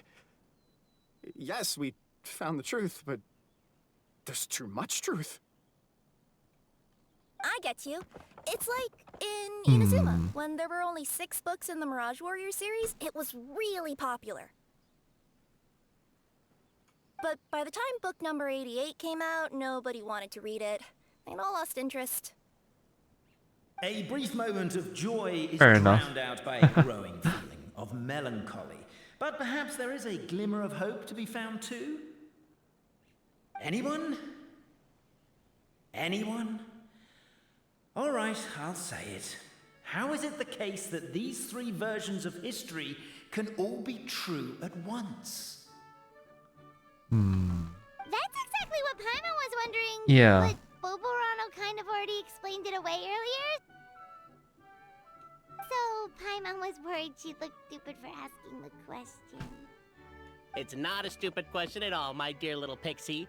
While I did postulate that different truths may coexist, there is an issue when it comes to these three truths in particular. The problem is, all three truths are the history of the exact same thing, namely the dragon and the Metropole's origins.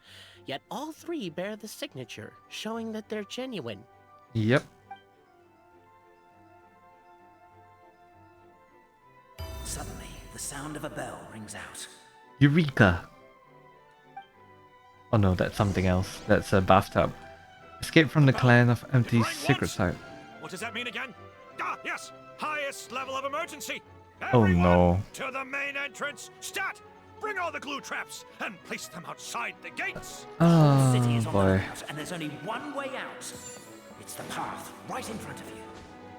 I don't see it, bruv. Oh, okay, there it is. Where? Why'd they ring the bell anyway? Also, why is one ring the highest level of emergency? The guards charged with the main entrance. I don't. Oh no, glue trap. Oh boy. Oh, that's not fun.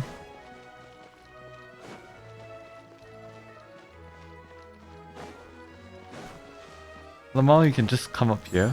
You kidding me? Lol. Just hog the border. Oh, I could fly. Oh, the guard is really chasing after us. God damn. Okay. Can they fly after us? Nope, they can't. But interesting. We made it out. Don't know if we'll still be needing this clockwork key, but I yoinked it out before we ran, just in case. Nice. Okay, but back to the truth problem. There are 3 conflicting versions of the truth, and somehow they're all still true. What is that supposed to mean? I don't know. I doubt anyone here in Simulanka can make sense of it. All we do know is that any manuscript bearing her signature has to be valid. Well, she is the goddess of fate, the creator of all this. And all these manuscripts are her grand design. The reason we argued about who was right was that we didn't know enough about the truth of the past. But now we have the truth. So we just have to accept it. As surely as we will follow the clockwork path designed for us, so is this the course that history has taken. It is clear and incontrovertible. We will never argue again. Thank you all. Nice. Is that all there is to it? Is this where the decision made at the first crossroads of destiny has led us to? A pointlessly happy ending? Overthinking it would be equally pointless. Well, that's enough for one day. Time to take a break. Could you be any more cryptic? You're planning something. Paimon knows it. Whatever happens, today was a breakthrough in my journey of discovery. I will go back and share it with my clan. Me too. And me. Let's leave it there for today then. I'm sure we'll find out what else Mr. Narrator has planned for us tomorrow. Ooh, okay, interesting. So wait until 8 AM the next day. Very interesting to see what this continues on for. Or like what we're gonna get from this.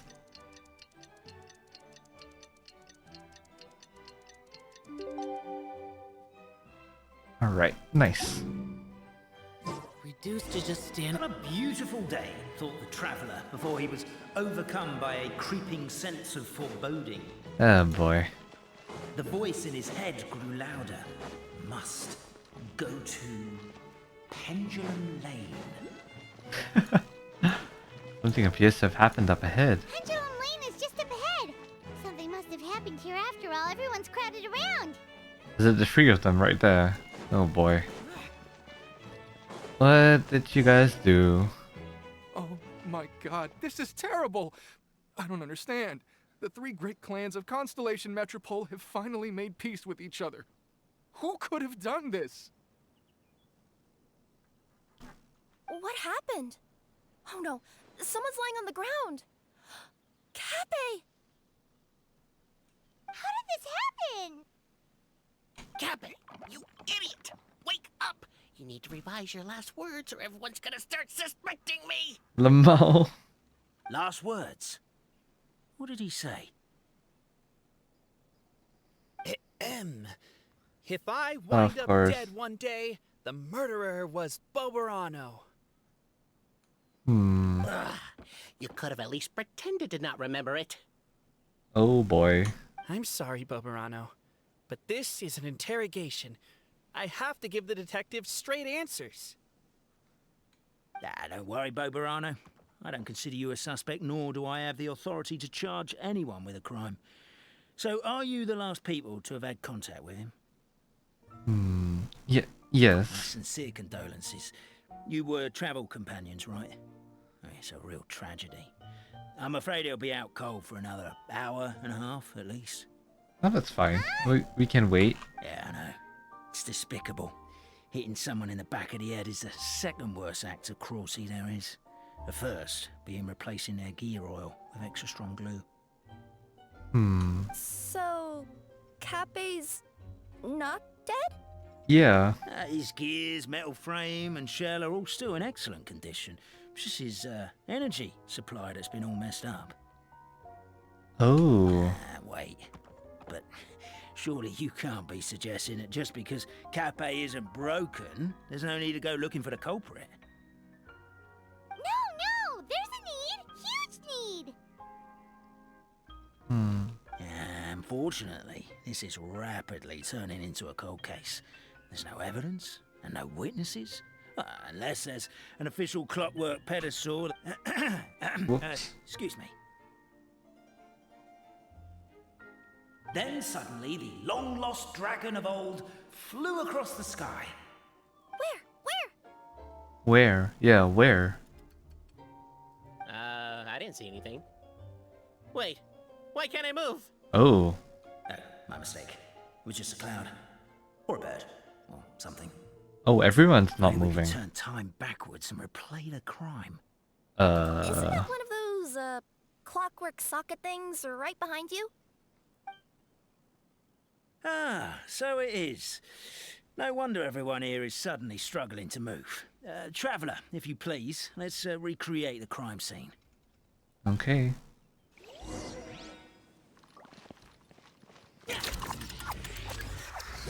Watch history repeat itself. The crime scene's too chaotic. Yeah, I can't make heads or same. tails of it. Okay. Oh, he suddenly stopped. He's still fine. He's still fine. He's still fine. Nope. Blue, yellow walks away. Huh? What did you throw down? The detective, what did you throw down? Wait, what was that? Yeah, clearly it wasn't the two of them. Interesting. Ooh. Well, that clears it up.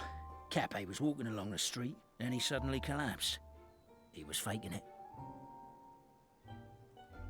What? They don't... So case closed? Aren't you supposed to investigate a little more first? Well, we literally replayed the crime scene and saw it with our own eyes. There's no need for any evidence gathering or powers of deduction now.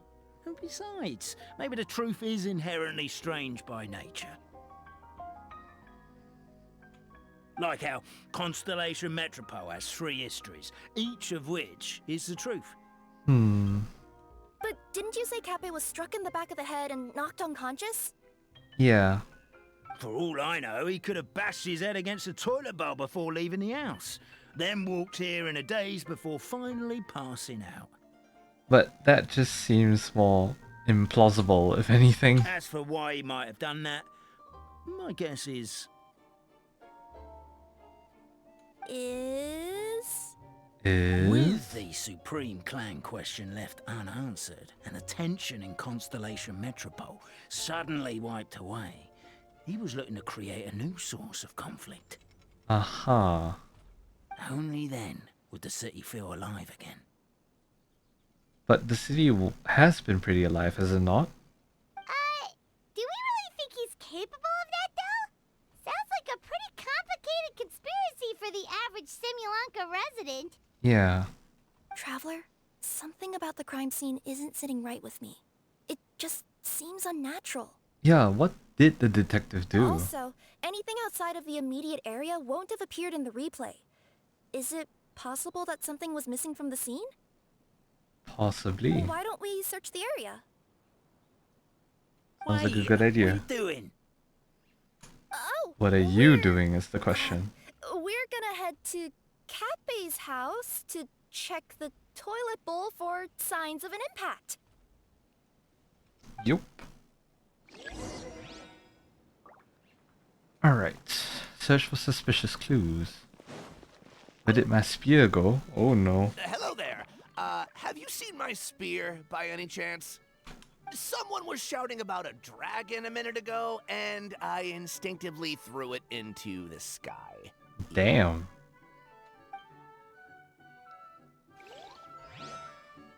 You guys got anything for me? No? No? No? What about you guys? Shop owner. You're not from these parts, are you? Just visiting? Yep. Yep, that's right. Why? What's up? Ah, well, I was gonna offer you a great job in the Titanium mines. A safe and secure working environment. Doesn't sound very safe. At least not as safe as being a courier. To keep the titanium ore intact, we use specially designed pickaxes that can't cut through it. Even if you struck a person with it, it wouldn't so much as leave a scratch. And in terms of labor intensity, the work has been rated as Class 2 physical labor by a reputable organization. Even cats can do it. I'm not. The mouth. Never mind. Of course. I give up. Welcome to Paimon's world. Mind you, I don't know what happened today, but somehow a pickaxe has gone missing. Maybe one of the giant guards broke it down, so someone took it to perform a rapid resuscitation procedure. Sounds pretty brutal for a first aid technique. Still, a missing pickaxe. Huh. Is it just me, Traveler, or does it seem kinda suspicious? Yeah, it does. Very interesting. We're missing a pickaxe, we're missing a sphere. Let's say sphere. A spear. S-P-E-A-R. Anything? Anything? Anything? Nothing? Really? Is this quest area reached though? The heck? A pickaxe? Oh. What is it doing all the way down here? There's gotta be a story behind it. Let's take it. Special pickaxe used to activate titanium. There's a spear here. It looks so mysterious. Let's take it. Sure. Just take everything you see at a crime scene.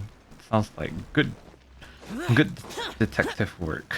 There's a strange potion bottle here. Looks so weird. Let's take it. And a grocery store owner. Come here. Whatever it is you were looking to buy, please do come back tomorrow. It's just, I have to close early today. Are you okay? Growth serum has gone missing. If someone's stolen it with the intention of harming others, the consequences could be disastrous. I There's a see. whole investigation into it, so I gotta close the shop while I do an inventory count. If it turns out I'm wrong and I miscounted, I could be charged with filing a false report and disturbing the peace.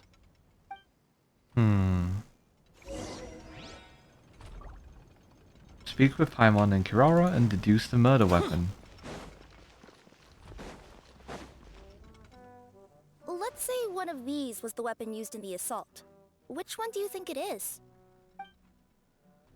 The growth serum? Question mark? If it was the growth serum, Kappe would have been turned into a giant. Yep. Also, the bottle probably would have shattered when it hit him. We would have seen Ouch. the debris on the ground. Oh, my back. Let's say one of these was the Ow. weapon used in the assault. Ow. Which one do you think Ow. it is? Ow. The god sphere. If so, I just there's adjusted no my way his position head and would my still back be in hurts such good like a shape. cramp. He'd have a big dent in the back. That is And true. if the guard is to be believed, he had the spear in his possession right up until that guy shouted about the dragon. Fair Let's enough. say one of these was the weapon used in the assault. Which one do you think it is? The pickaxe? If it was None the of these pickaxe, are Kappe the weapon. sure is Yeah, I lucky guess it's this not much. still lodged in his head. Yep. Actually, you're wrong there, Paimon. The foreman at the mine was just saying, this kind of pickaxe is designed not to damage titanium, so it couldn't cause any superficial damage to residents here. But you could probably knock someone out if you hit them hard enough, and it wouldn't leave a scratch. Let's take this back to the crime scene and replay it one more time. Ah, you're back. Hmm. How was the toilet at Cape's house? Toilet? What about it? Oh, yeah, forget that. Show the What's pickaxe. this about? What are you trying to say? We thought the way Cape fell looked odd, so we searched the area for suspicious items and found this. It could have been deliberately placed out of range of the crime scene so it wouldn't show up when we replayed it. Now we've retrieved it, we were gonna replay it again. You don't mind, do you? Oh, I just remembered I forgot to turn off the clockwork switch in my kitchen. Yeah, I think I'll just, Oh no, you stay right there. Yeah, you ain't fooling anybody, bud. I knew you were sus. Right from the beginning. Put the pickaxe back at the scene. We should be good now. Turn the clockwork back. And rewind the truth once more. There you go.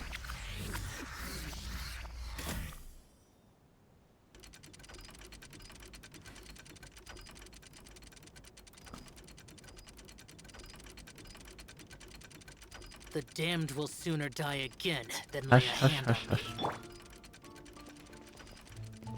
Yep, the two of them were saying hi.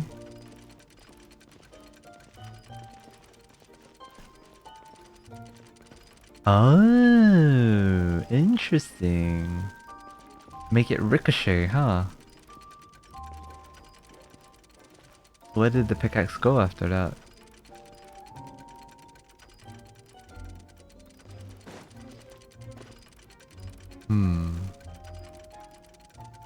So you're the attacker!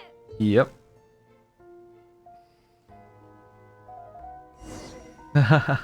So, it was you!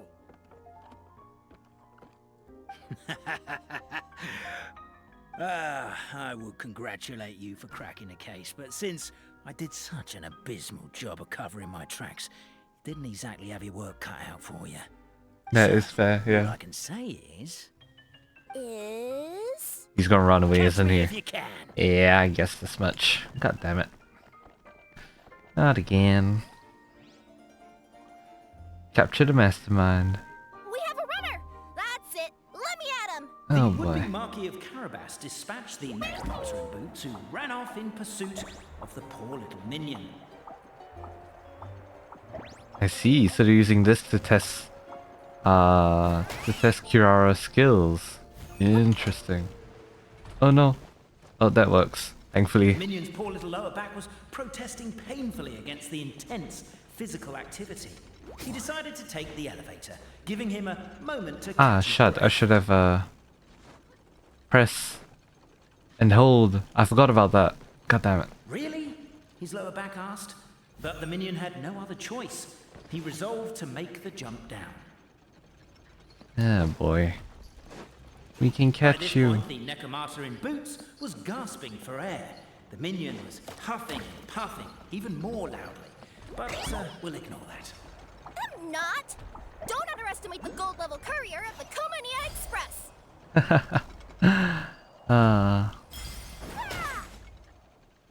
How did that happen? Oh. Fly along the magic thread. Nice. A characteristically catty response from the necromancer. Tell me, what do you hope to gain from bullying me? Hey, we Gucci. Thanks for the follow. Indeed you do.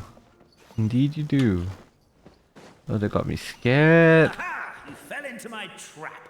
In fact, all the glue in this world is created by me, using my narrator powers.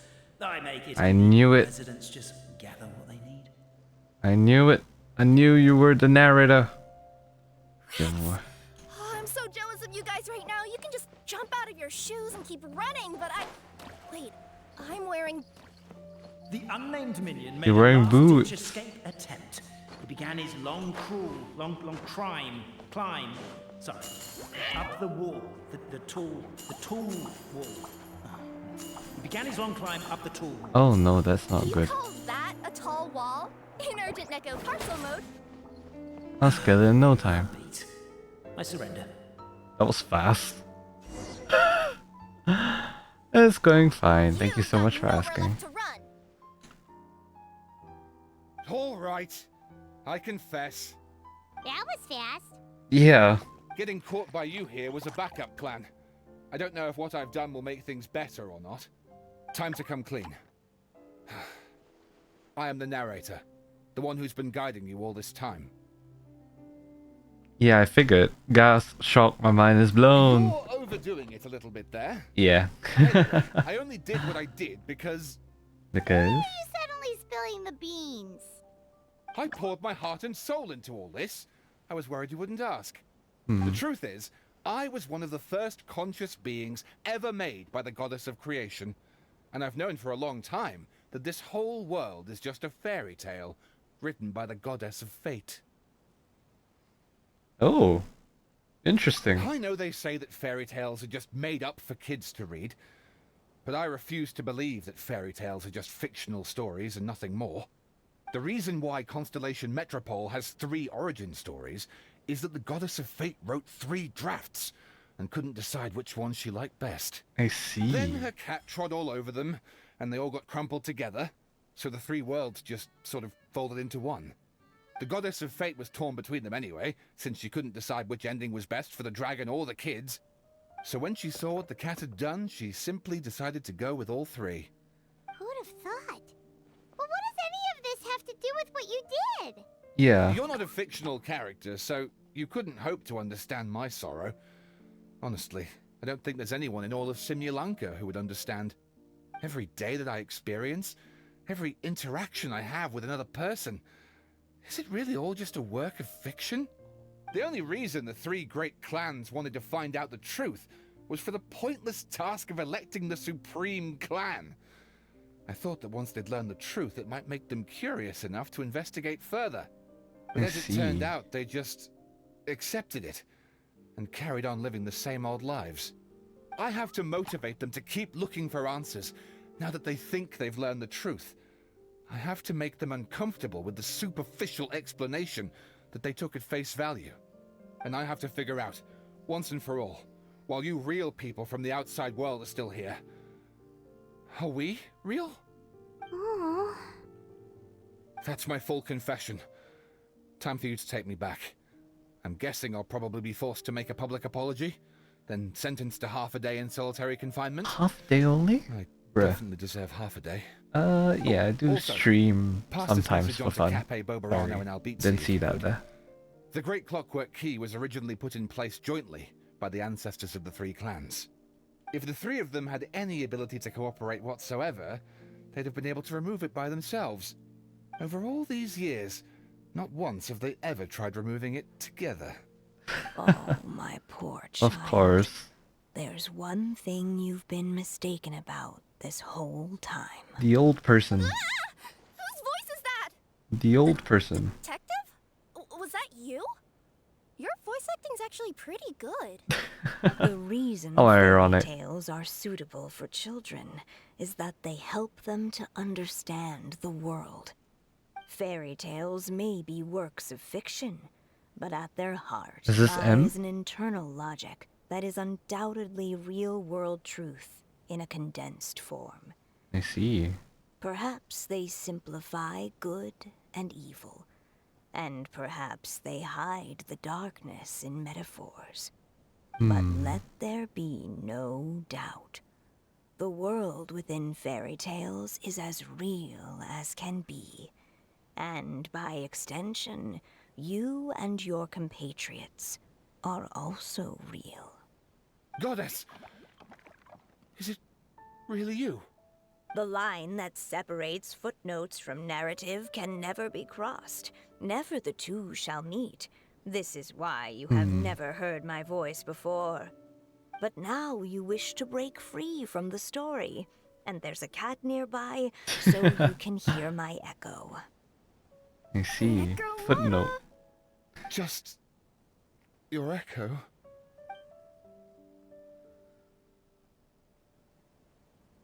Oh, poor detective. Poor guy. So, we are a part of the real world too. Yep. You lead the surrendered detective back to Cape. So we need a shot of the crime scene for evidence, a mugshot of the suspect for the records, and a photo of the heroes for posterity. The guard mulled it over. 3 photos is overkill. Let's just get one big group photo at the crime scene. Suspect, try and look more serious. Heroes, more natural please. Happy smiles, but no smiling from the victim or their friends and family, thank you. No, don't get up. Stay on the ground. We need to capture the crime scene as is. 3, 2, 1, say cheese! Aw. Weirdest photo experience of my life. Yeah, that's for sure. My head's spinning. Albizzi just gave me a quick rundown of the situation. So you caught the detective? Yeah. Sorta. We chased him until he surrendered. Oh, and he asked us to pass on a message. You tell the 3 about the rest of what happened, and that they could have removed the great clockwork key if they just worked together. Does he really think we didn't try that? 'Cause we did, after 6 months in that place. Damn. Ah, that was my bad. I thought it was a stupid idea at the time, so I didn't really exert myself. Bruh. I also sort of stopped trying after 3 years. You... Never mind. Bruh. I'm partly to blame as well. On the second attempt, I just hugged the key and pretended like I was pulling as hard as I could. You guys are so lazy. My granny's neighbor's pet cat has nothing on you, and it spends all day, every day sunbathing. Anyway, you said you heard the voice of the goddess of fate at the end? That's amazing. There is a world beyond our own after all. What would you guys say to taking a trip to the outside world sometime? Otherwise, I got bashed in the back of the head for nothing. Depends. Do either of you know how to get there? But yes, I agree we should go. And not invite the detective. Just to annoy him. But maybe the reason we've never worried about whether we're real or not is that, unlike him, we weren't there to witness the creation of this world. We've never had any reason to doubt that we're real. That if is someone ever true. convinced me that these delightful dimwits, Cape and Albizzi, weren't real, oh, I'd be devastated. Fair enough, yeah. Benjamin Lane Code Off Challenge. Texas Coda. Wait until 2 days later. So that is 2 days later.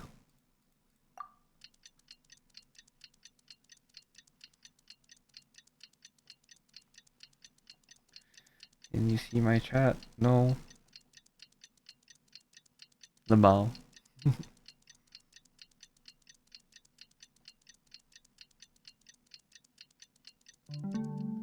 Nice. Thank you. It's been 2 days. So go to the future marquees about to be and return the great clockwork key. But I feel like I just rapped. Oh crap, I didn't put the V. No! God damn it. That's a lot of things. What was I doing? Texas Coda. There you go. Replacing the clockwork key.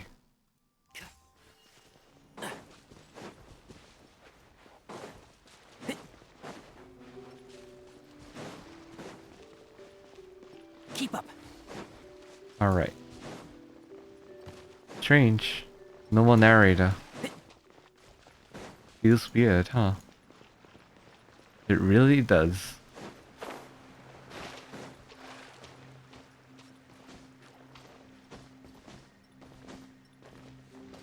Out of curiosity, what would happen if I were to sit in that throne? Well, we'll talk to them first. Let's do that. Well, if it isn't the Marquis of Caravar, along with his little cat and fairy, I think we should probably stop this now. Surely it's time that he and I drop the roles. In theory, it should be all over now, but I remember hearing that the point of the ceremony was to help people transition from... Wait, I thought I paused it. I remember hearing that the point of the ceremony was to help people transition from one mental state to another. To bid farewell to the title of Marquis of Carvas once and for all, you can bring things to a close with a touch of formality. As for the Necromata bids farewell to her boots, through the reflection I'll be wiser to the nature of the truth. Alright. And I guess we're returning the Great Clockwork Key. The key doesn't budge in and she starts to doubt if you've used enough force. Oh, okay. Maybe you shouldn't have returned the key then. Interesting. Well, if it isn't the Marquis of Carvas along with his... Oh, is this the same? Yeah, it's the same thing. Low-key kind of feel bad for the detective though. Like, after everything that you've done... Something happened when I sat on it. Maybe the other ones matter? Oh no, one of it had super glue on it. Oh, right. I see. Okay. That makes sense. Okay. Well, I guess really the final quest that we have is an odd textural mystery, which is in Samara City, so let us head there. Something about Technari and some kind of weird text? We'll see. We'll see what it entails. Oh, immediately, huh?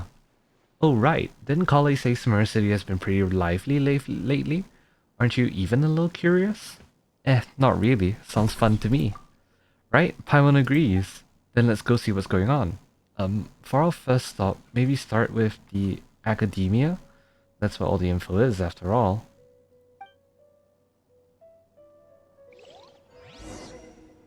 Well, I guess we're going to the Academia. Oh, I wonder why this wasn't voiced. Come on. Farzan. Interesting. Look, that's Farzan over there. Do you think we should ask?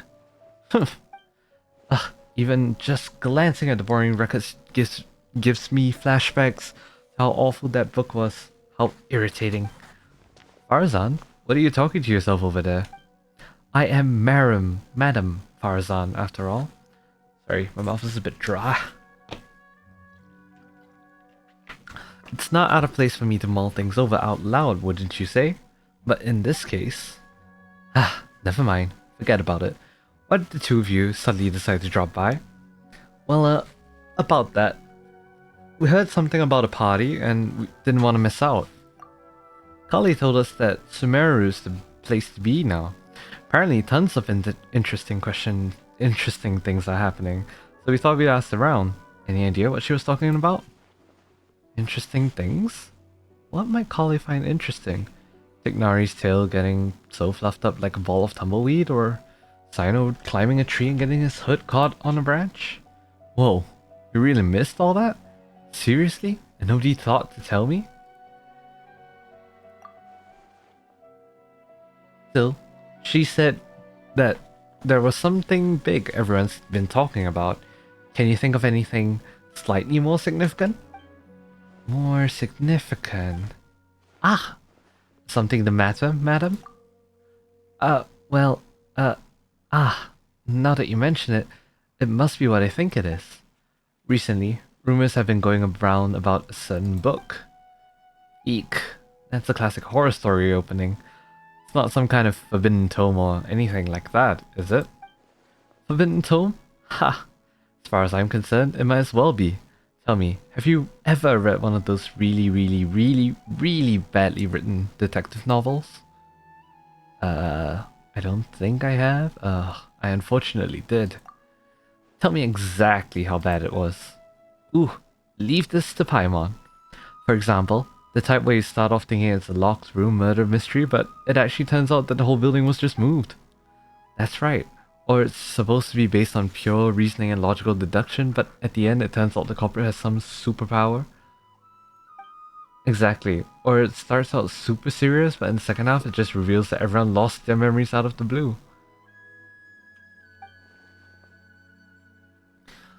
Or it's set in a mountain village in the middle of a snowstorm and the police officer who has been portrayed as a serious figure throughout the whole story suddenly turns out to be the murderer without even the slightest hint of foreshadowing.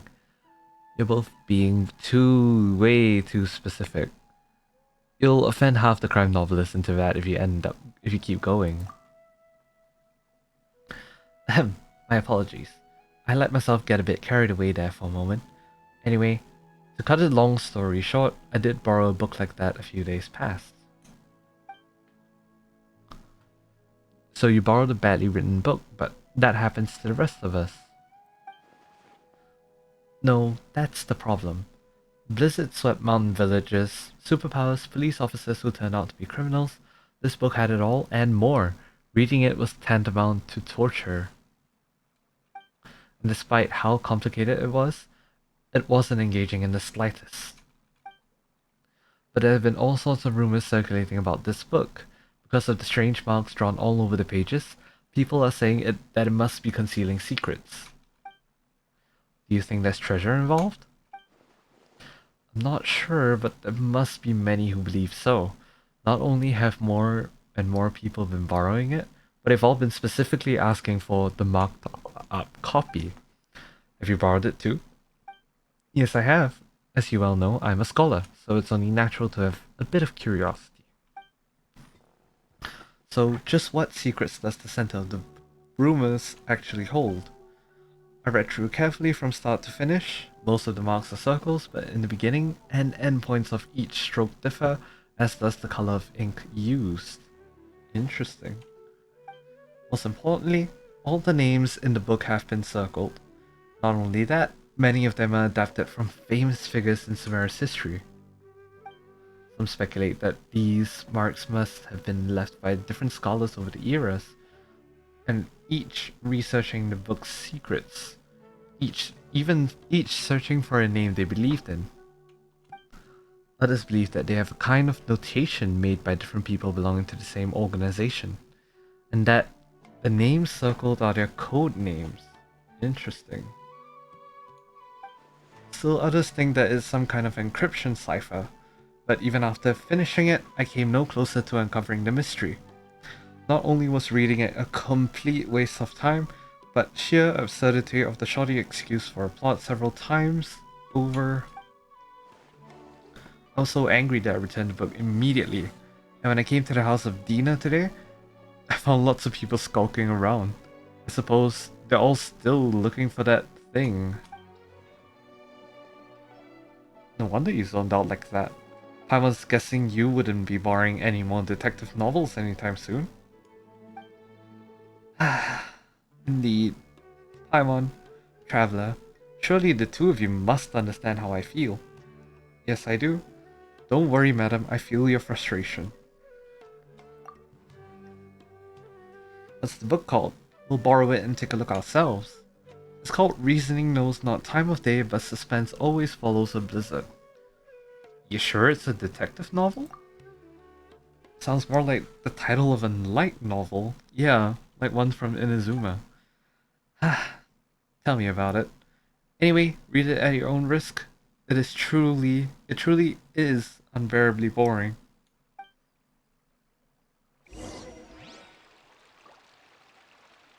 Search for clues nearby. You want to know what kind of books I like? The spectrum is just so broad I don't know where to start. Fair enough. Search for clues nearby. Inside the house of Dina. Keep up.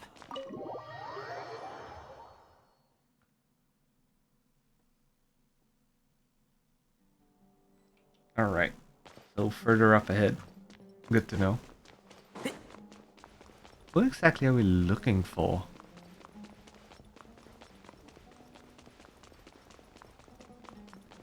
The one on the lower half, yeah. Interesting. Oh, we're right above him. There's so many books with long titles here. Let Paimon have a look. Working hard and vacationing harder? What the heck? An Atlas of Rare Rainforest Dwelling Species, Professional Edition? The Art of the Construction of Coffee Machines? Who exactly reads these? Bruh. Secrets of the Elemental Sciences? The book jacket even says expert approved. The former sage Cyrus praises this as an excellent entry-level book. And this one, a compilation and summary of basic common grammar rules for rare languages of ancient desert peoples. Ugh, now Paimon's dizzy. It's just so many words. Come on, Paimon, you can learn 20 different. Alhaitham pops up. Huh? Is that Layla over there? Let's just ask her. She may know something. I was hoping for Alhaitham, but sure. Layla, nice to see familiar people again. Traveler, Paimon, it's been so long. I'm still a bit tired. Didn't sleep well last night? I was reading a novel, so I stayed up late. It wasn't that detective novel that everyone's been talking about, was it? The one with the super long name? Huh? Oh, no. If you're talking about reasoning knows not the time of day, but suspense always follows blizzard. Oh, right. Yes. No, it wasn't that one. Madame Farazan said it was really dull, so I just didn't borrow it. Oh, so you're not that interested in the book's secret. I haven't been able to keep up with my own work, even though I'm late all the time these days. But way more people have been interested in the book than I ever imagined. 7 or 8 in a single morning? I feel like a living signboard sitting here like this. Kaveh asked me the same question, so he must be looking for it too? He was even standing behind a letter before, looking for something. He looked really embarrassed. Searching for something, hiding behind a ladder. He must be Mora. He must be after Mora. That's gotta be it, so he can hurry up and pay off his debt too. Oh, wait, no. Let's just pretend that Paimon didn't say anything. Come on, Paimon.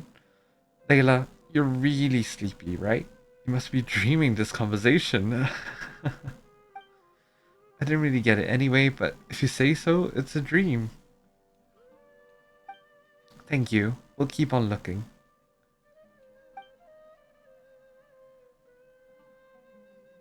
Okay, see you next time. Me. Me.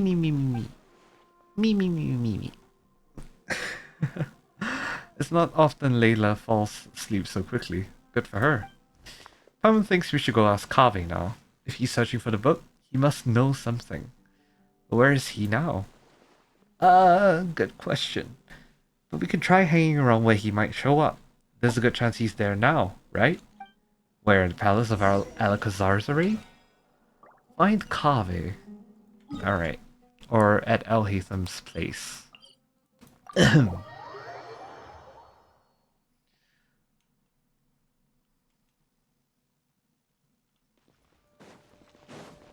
Yep, this is the residence. Alright. Treasure Street.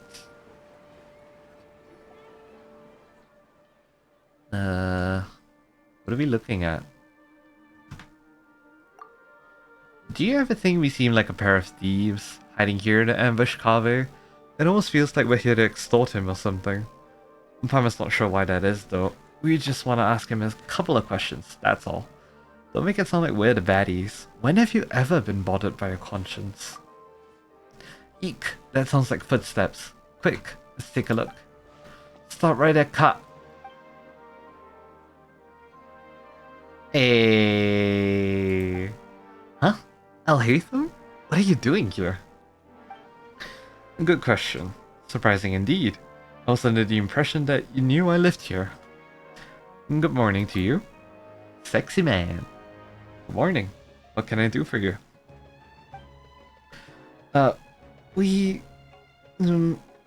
Nothing. Never mind. Oh?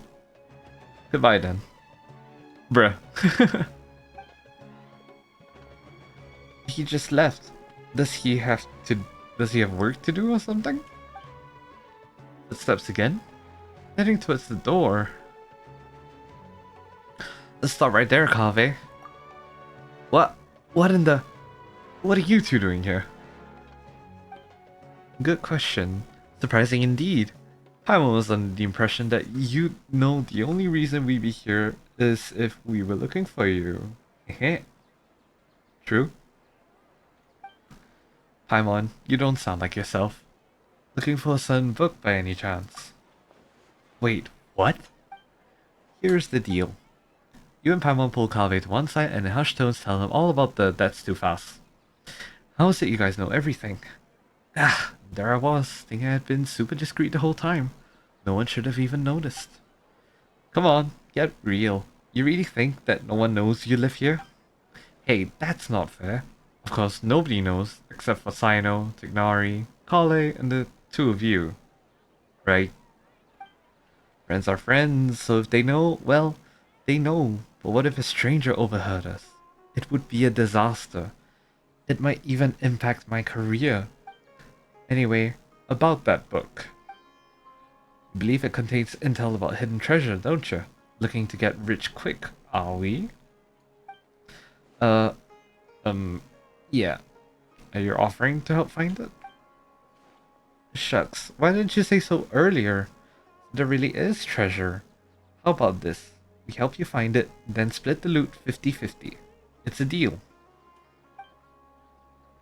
Traveler, after all we've been through, it's finally our turn to get rich. I'm pretty rich. I have a couple of million more. No need to keep on yapping, hidden treasure, the Paimon probe's honing in on you. Huh? Hey, Paimon. Oh boy. This is gonna be a one riot for sure. Huh? Is that Dia? It really is. Traveler and Paimon? Must be my lucky day running into you like this. Dia, you mercenaries are pretty tuned into the grapevine. Have you ever heard of a book called Reasoning Knows Not Time of Day, but Suspense Always Follows the Blizzard? Wait, you guys are looking for it too? By two, you don't mean you're looking for it too? Darn, it does. So does that mean we're finally gonna have to square off against Dia? Wait a minute. Would you mind telling me exactly why you're looking for it? Once more, you go over the rumors that Farazan told you. If it really does turn out to be something super important, I'll let you know. I'll be sure to let you know if I hear anything interesting. Whoa, really?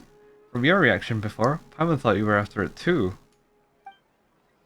Don't worry. The client had asked me to get her the book, but her attitude seemed off somehow, so I didn't take the commission.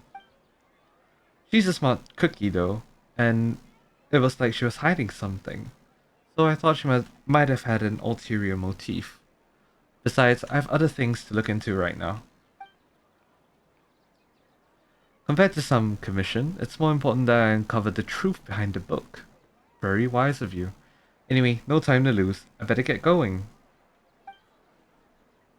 Alright then, good luck.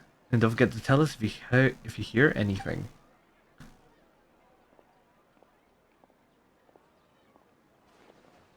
I wonder who Dia's client could be. Hey!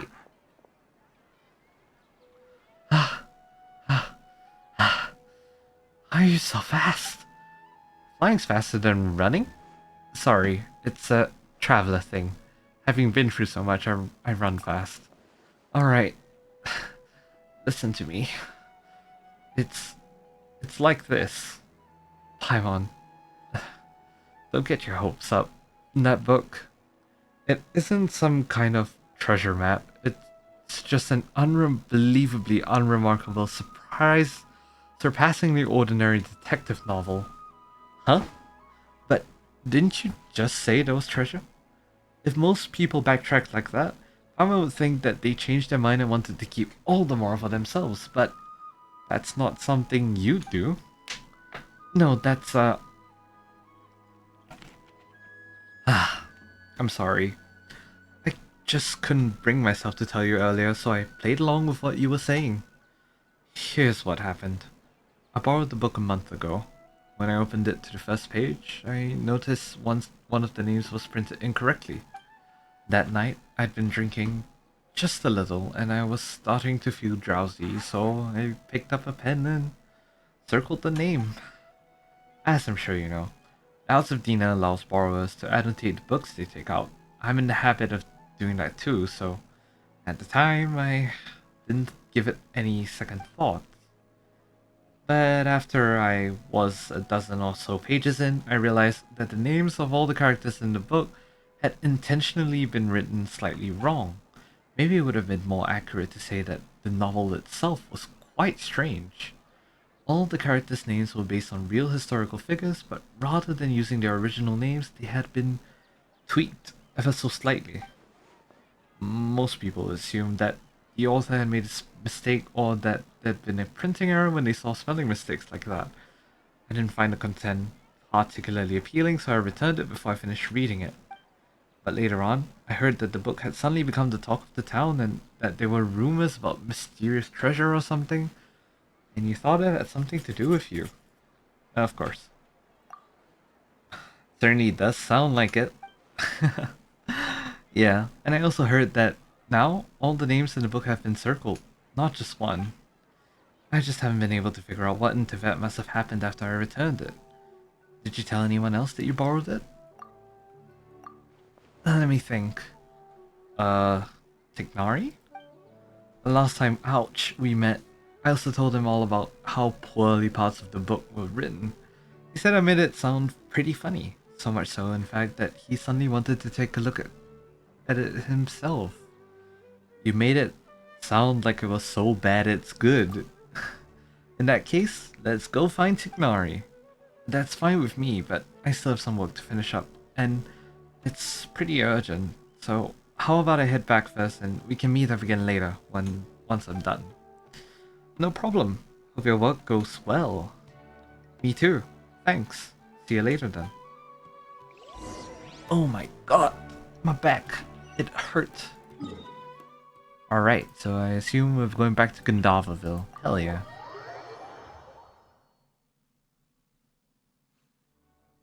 Nice. Back in Sumeru. When was the last time I was in Sumeru?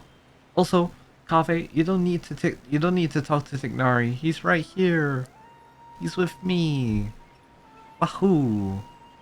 Sorry, I'm losing my mind a little bit. It is very late. I genuinely didn't expect this to take this long. Not gonna lie. Over here, over here. Hey, Tignari. I heard you, I heard you. How's it going, Traveling Paimon? You guys sure look excited. You tell Tignari about how you're looking for the novel. Reasoning knows not time of day, but suspense always follows a blizzard. As you do so, you reflect once more on how absurdly long the title is and how even just saying it aloud makes you feel tired. Ah, that one. Yes, I did go to the house of Dina to borrow it. Kave said it wasn't worth reading, but I was curious, so I went and read it anyway. The problem was there were already 2 names circled in the book I borrowed, and the style each circle was different. It was like some kind of game. Someone had drawn a red circle around the name of the first character that appeared, and then someone else had drawn a green circle around another name. So in the time between Kave returning the book and you taking it back out again, someone else had already annotated it? That's right. Paimon showed that the first circle was drawn by Kave. Yes, no surprise there. If you stop and thinking about it for a second, guessing the identity of the second annotator should be trivial. I'll hasten. Wait, you mean it was... There are 2 people living in a house, and one of them drew the first circle, and it's highly likely that the other person left a mark too. Yep, exactly what I thought. I love that they're living together. Good point. Sometimes those 2 are really too much. Really are too much. In the end, it is as I suspected from the beginning. The first character whose name had been circled on the very first page turned out to be the murderer. Surely that's just a blatant spoiler. Like that joke where someone opens a novel and bam, there's a note in the margin that spoils everything right from the start. What kind of a joke would be so cruel? That was one of Cyrus's, and it wasn't a joke. It wasn't just a joke. He said he actually pulled a stunt like that when he was younger. Yikes. Who was unlucky enough to borrow the book after he scribbled all over it? My master Nefes and Professor Zaha Hadi, who had a seminar with him that very afternoon. Cyrus said that master once threatened to give him a good beating by the side entrance of the house of Dina. It was only thanks to my mother and Professor Zaha Hadi intervening that it didn't happen. Paimon doesn't sympathize with Cyrus at all. Not one bit. The House of Dana has never stopped people from annotating books, but this seemed like a special case. I didn't think the book could be allowed to keep circulating like that, so I circled several names myself, leaving a false trail. Oh, the best place to hide a leaf is in the forest. It's a simple principle. Oh, well, when you put it like that, but still, how many names did you circle, Tignari? Let me think. Not many, about 3 or 4? I chose them all randomly. Then who circled the other names in the book? There must have been others who borrowed it and did something similar. I'm just not so sure why. Would have thought borrowing books could be so complicated. Indeed. Alright, let's go see if there are any other clues. We'll definitely be able to find more just by asking around. Seems like there's a story behind that story. Go to Treasure Street. Ooh, the tavern? Keep up. To Treasure Street and the tavern. Oh, okay. Look, there's Dia. Let's tell her what the real story is. Huh, Candace is there too. So I need to reflect a little on what I did. What happened? To meet you here today is surely due to the guidance of the gods. Greetings. Candace, is this a personal trip? Today's trip to the city is to buy provisions for the people of our village, as well as help Miss Sitaria deliver a message to the sages of the academia while I'm here. Ooh. On the way, I happened to see Dia sitting in the cafe looking down, so I came over to have a chat with her. But don't worry, it's nothing serious. It's just that I suddenly remembered a few details about that book after I finished talking to you. Before that, the client had even contacted me. I'd heard rumors of an exciting novel full of undiscovered secrets. Out of curiosity, I asked Sino to take it out for me. As a desert dweller and as a mercenary to boot, the idea of solving a mysterious treasure map is pretty interesting. Paimon totally gets it. We inherited our custom of searching for the gold and wisdom in the sands from the gods themselves. But that book turned out to be dry as dust. Much names had already been circled and I still couldn't figure out what the puzzle was supposed to be, despite reading the whole thing thoroughly from start to end. Fair enough. In the end, I just started to think that it was some kind of ritual or game or something, so I picked up a pen and drew a circle of my own. Later on, Miss Dunyarzart asked her parents to find a way to borrow it for her. She said the mysterious markings fascinated her, even though she couldn't get into the book herself. Oh boy, so it's just people leaving circles. If there were just regular annotations, it wouldn't be anything out of the ordinary, but these strange circles, you can't help but try to figure out what they mean.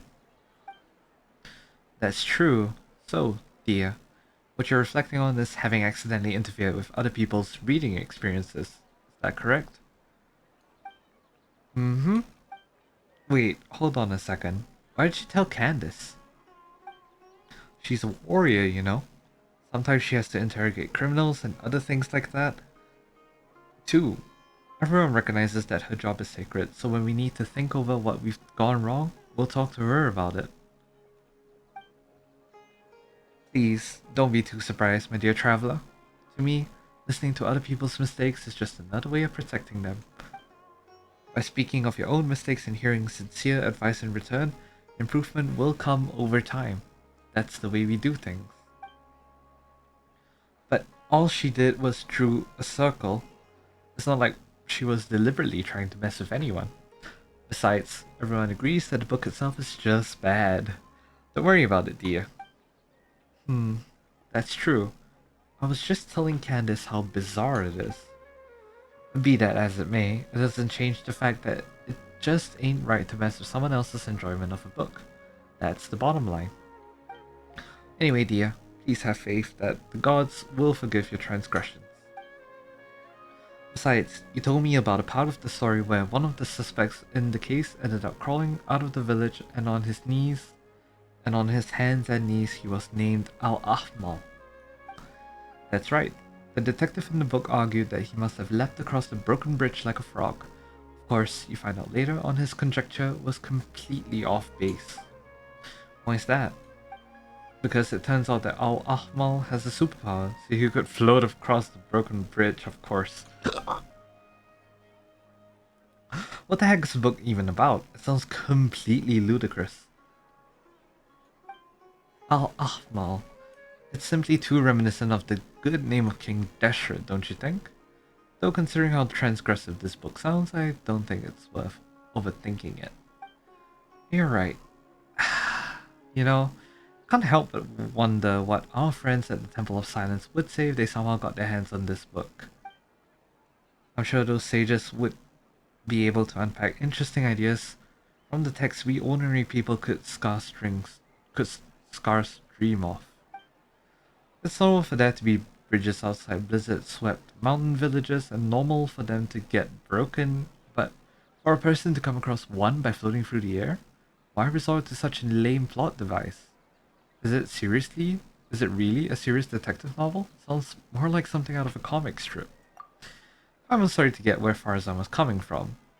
If you gotten all excited about reading a detective novel but ended up reading tripe like that instead, better to not even think about it. So where's the book now? I'm not sure. I returned it after I was done reading it, and back then there weren't as many markings inside as the rumors say they are. Alright then, Detective Paimon is still on the case. I was feeling lost. Maybe we should head back to the House of Dina. Who could have predicted this? It is precisely that it is unpredictable that you shouldn't blame yourself. Alright, House of Dina. Maybe a teleporter inside the House of Dana, I swear to god. Stop making me run into the academia every single time. Or maybe I'm just a brat. And the stamina bar not being fully rechargeable is, yeah, a problem as well. Boy oh boy am I tired.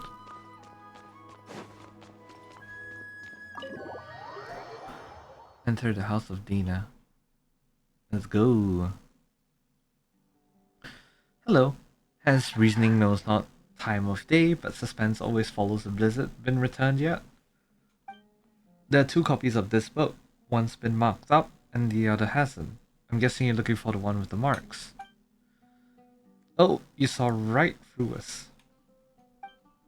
Many others have asked for it too. I apologize though, it seems it hasn't been returned yet. Please come back again later. Can't you at least tell us who borrowed it? Well, as long as it isn't overdue, we'll wait patiently for it to be returned. Disclosing borrowers' identities without proper reason for doing so would be a violation of professional ethics, so you'll have to forgive me for keeping that information confidential. You've got a point. It would be terrible if someone looking to steal a book started harassing whoever had borrowed it. Hey, you two look confused as a couple of R&R who've just run into each other head first. Are you looking for something? I can help. Nahida? Yeah, I guess that's much. That's Nahida's voice. Hi there! Hello, Nahida!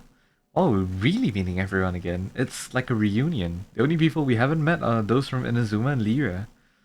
Nahida, have you heard of a book called Reasoning Knows Not Time of Day but Suspense Always Follows the Blizzard? Such a long name, but yes, I know the one that you mean. I heard that everyone was looking for it, and it sounded fascinating, so I found a brand new copy to read myself. By brand new, do you mean it wasn't the copy with all the markings on it? Yes, that's right. I was more interested in the content of the book itself than all those rumors about hidden treasure, so an unmarked copy was all I need. Speaking of which, it's funny. There's more than one copy of this book, but everyone's looking for the one where all the names have been circled. Are they all afraid of spoilers, or do they actually crave them? Oh, then do you know who has the copy of the markings right now? I just so happened to seen it in the hands of one of your friends. If you're looking for the copy that sparked all the rumors, you should look around near the palace of Alakazar. It better not be Dory. Go to the Palace of Alakazazare. Thanks, Nahida. Absolutely brilliant. Water, my throat is in pain. Ah. Okay. Alakazazare. The palace. Please not be Dory. Can you imagine if it's Sino? That would be funny. Oh, it is Dory, isn't it? Ah. Oh well.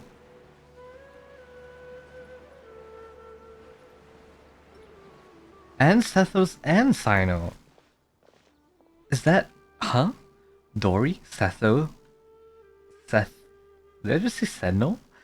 Sino and Sethos? Ah. Darn you, General Mahamatra. Entrapment isn't gonna work. You can't do that. Hey, what do you mean by entrapment? You're the one who said you had the book. I said I wanted to read it, then you agreed to meet me here. Sino showing up too was just a coincidence. Pure coincidence. You... Don't play games with me. I know who you are. You're that new kid Sethos, right? I know you're a friend of Sino's. Huh. You do know who I am. I saw how Sino was chasing you around, trying to get you to play cards, and how you found an excuse to run off after a couple of rounds right after. That left quite an impression. You didn't have to mention that. No, I think Dory's right about that. You always look for a way out when it comes to playing Invocation. It's becoming quite a problem. Traveler and Paimon, you've been standing there for quite a while. Oh, if it isn't my dear Traveler and Paimon, what brings you two to the Palace of Alakazazare? Might it be that you have come to do business with me, the Lord Sangamabe? Haha. Of course, of course. Please, give me a moment to conclude our business here, and then I'll be with you straight away. Anyway, General Mahamatra, as I am sure you are well aware, the means by which I had someone borrowed this book from the House of Dina were both completely reasonable and perfectly reasonable. Completely legal, sorry. Seeing as it isn't yet time to return it, you have no right to forcibly seize the book I borrowed. That would only be the case had you not engaged in any irregular activities. Yet just now, a buyer, Sethos, came to the Palace of Alakazazare on the basis of a mysterious message to meet a seller, hoping in vain to purchase a detective novel. What do you mean, buyer? He's one of your people. You sent him here to deliberately try to buy it and entrap me. That is not something I can acknowledge. What I can tell you is that I've had my eyes on this book for some time. Remember, it is forbidden to transfer or sell books from the House of Dina without explicit approval from the relevant authorities. I'm not selling anything, just to be clear. I'm just making the most of an opportunity. If someone pays me for a little something on the side, I lend them this mysterious little novel to browse for a bit. If you don't believe me, just ask any of my curious readers. Yes, that's right, your readers. Anyway, I was just showing him the book. Is that so? And here I was thinking you were really going to go through with an illegal transaction like this, Sethos. Huh? Wait, what? You two really aren't together? Ah, I was just really curious about this book. Finally managed to track it down, but Sino... It's true that Dory never actually said she wanted to sell the book. So she isn't a mastermind who started all this? Mastermind? So by your account, it looks like you might have jumped the gun a bit, General Mahamatra. I'm not handing the book over.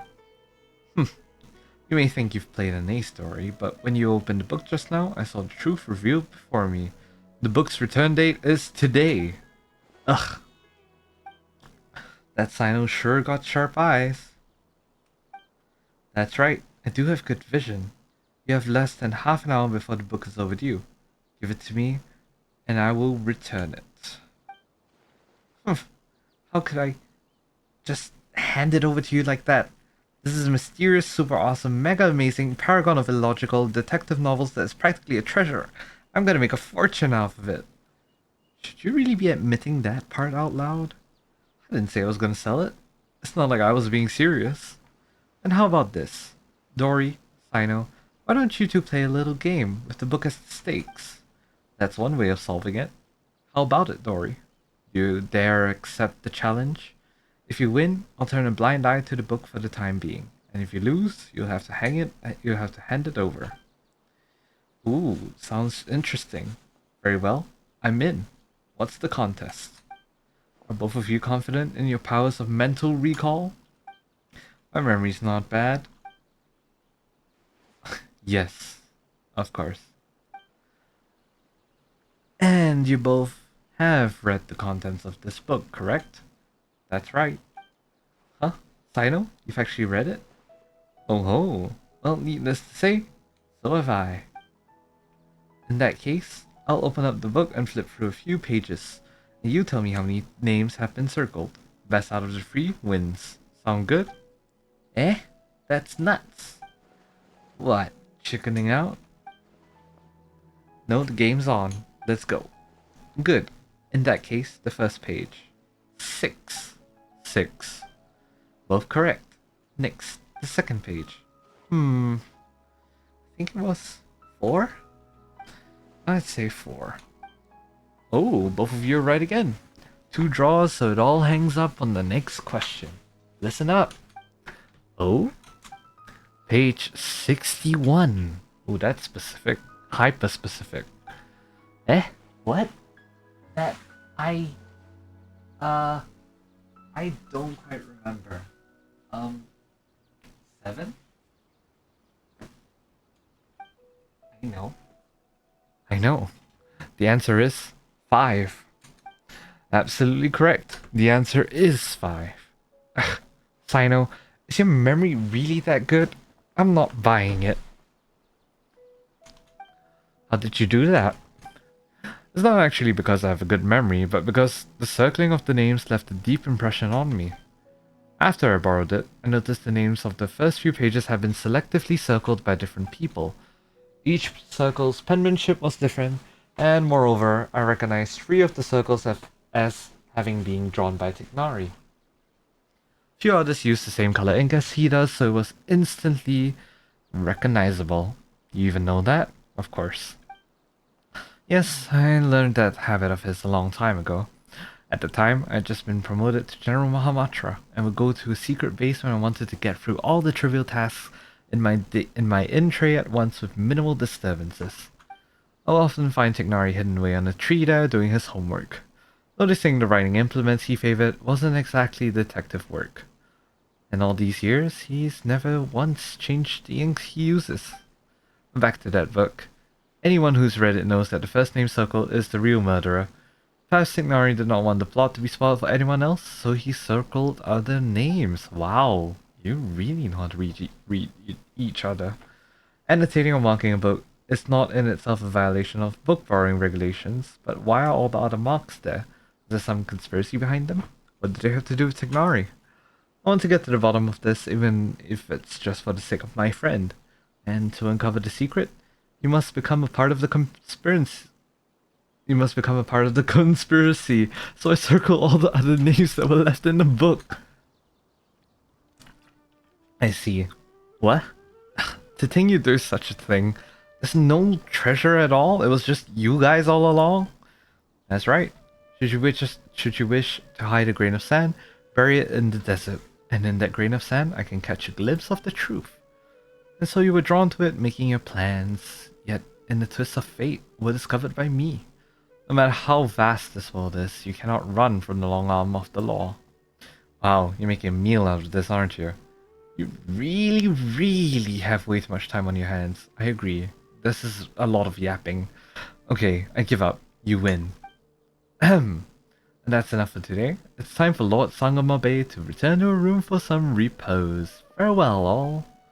So, do you intend to take this book back to the Temple of Silence? I heard there was treasure inside, and I thought it might have something to do with the temple. I never thought that that was the real story behind it. When you agreed to compete, I had already surmised you were familiar with the book. That's why I chose that particular format. Brilliant move, bro. Huh? What's with that look? We were just thinking, there have been more twists and turns in the story behind the book than in the actual story itself. Well, as long as you've got it back, I'll leave uncovering the rest of the secrets to you and take my leave for now. See you later, everyone. Can I borrow the book? Of course. After Sino hands you the book, you and Paimon quickly thumb through it. Though you weren't reading really carefully, you can tell something's not quite right. The plot is wildly imaginative, and just as everyone says, though most of the names in the book seem familiar, on closer inspection you realize that they aren't actually the names of the historical figures you once thought they were at first. Not only that, but every name has been circled. Thinking back on the course of events, you fall silent and you explain the full story. How unexpected. But still, it does make sense, and it's far better than the existence of an actual conspiracy. In that case, I still have other plans. Last time I was at Caravan Riva, I promised I'd meet Dia and Candace for drinks.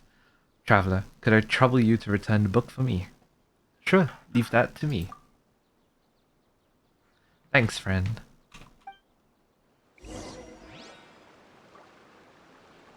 Return to the House of Dana, of course.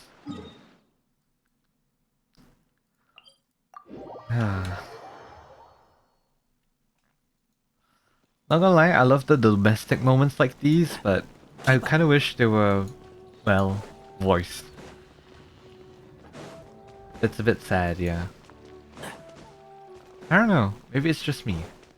I feel like you've done so much VA dubbing already for this entire quest line. You might as well just go a tiny bit more out of the way, just to finish the entire thing up, you know?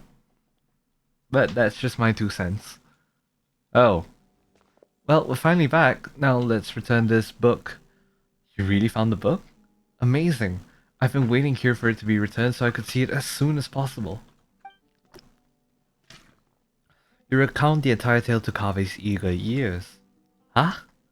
Seriously? How's that even possible? I circled the actual murderer? Paimon's pretty surprised by this whole thing too. Let's just take care of the book problem first. Hello, this book. It's probably all my fault for using permanent ink to mark a page, since that caused a whole mess of other things to happen. Now it's all marked up like this, and there's even a risk of those marks spoiling the story, so I like to buy it. The whole issue should be avoidable if the Academia uses the money to buy a new copy. Would you please consider my proposal? Mr. Kave, your idea has merit, and it is, oh my god, I can't speak! And it is indeed a good way to resolve this situation. I'll confirm this book's price now and you can pay over there. That's great. Thank you so much. Shortly afterwards, Kave accompanies the Academia staff to register for the purchase of the book and pays the full amount. The staff member carefully wraps the thoroughly marked up old book and gives it to him. What a blunder. Regardless, thank you so much for all your help. There was nothing. We were just kind of along for the ride. Still, Kave, it'd be better if you used something more reasonable to make notes in the future. I understand. I'll never let myself subconsciously correct typesetting errors ever again. No, I mean, I'll never borrow a book with such a long name. At least for a while. Of course.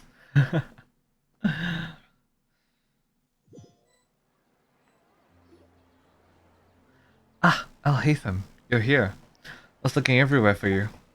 What is it? Haha, guess what I've got in this little bag here? If I had to guess, a young man's tears of regret. And what would you know? It's Reasoning Knows... I swear to god, this title is too long. It's Reasoning Knows not time of day, but suspense always follows a blizzard. You actually bothered to memorize a ridiculous and boring name like that? That's just because when I was filling out the paperwork to buy it back at the Academia's office, I had to write it out over and over. Thank you for the follow, Sophia Morgan. Then it looks like this book has a new owner. Only because I subconsciously marked up the book with ink. Did you know that Tignari, Dia, and Sino all circled names in the book? And it all started because the name I circled was the real killer. Ha! To be perfectly honest, the moment I first saw the murderer's name circled, I knew this would happen. Wait a second. How come you've read the book too? Aha! I had the pleasure of reading it in the House of Dana. The logic is a mess. It's just poorly written. And you left the book out in the study. So you knew I circled the killer, then did you circle any names in the book? What do you think? So you did. The second one is mine. Why? And the best way to avoid spoilers is to add a red herring. Then why just one? Tignari circled 3. I already significantly reduced the probability of the murderer's identity being spoiled for the next reader, so that's more than enough. No need to worry about things that are beyond saving.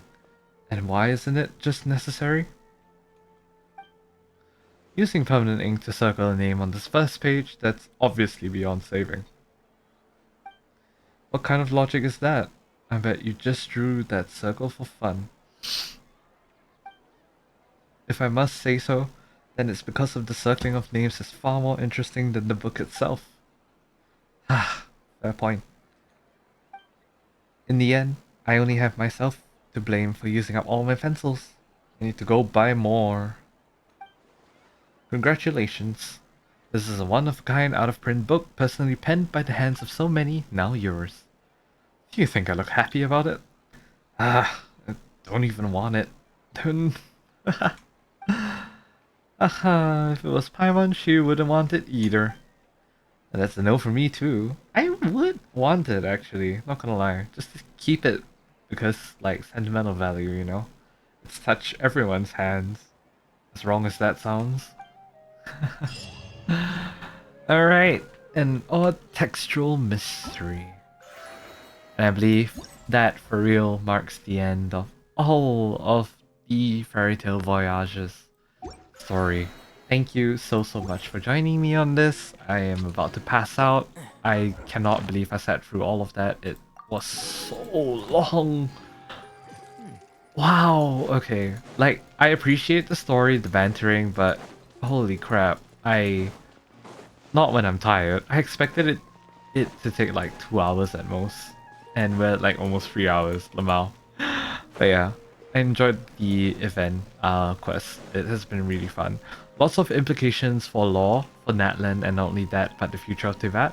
But I'll save those, but I'll need to process those some other day. Right now, I am about to pass out, so yeah, apologies for that. But yeah, hopefully you guys had a great time. I will be watching some Ashikai videos in my downtime just to catch up with the story. Hopefully you guys will do some catching up with the lore yourselves too. Who knows? Maybe. And yeah, hopefully you guys have a great day ahead wherever you're watching this. And I want to pass out, so I'm gonna see you guys in the next video. Bye bye!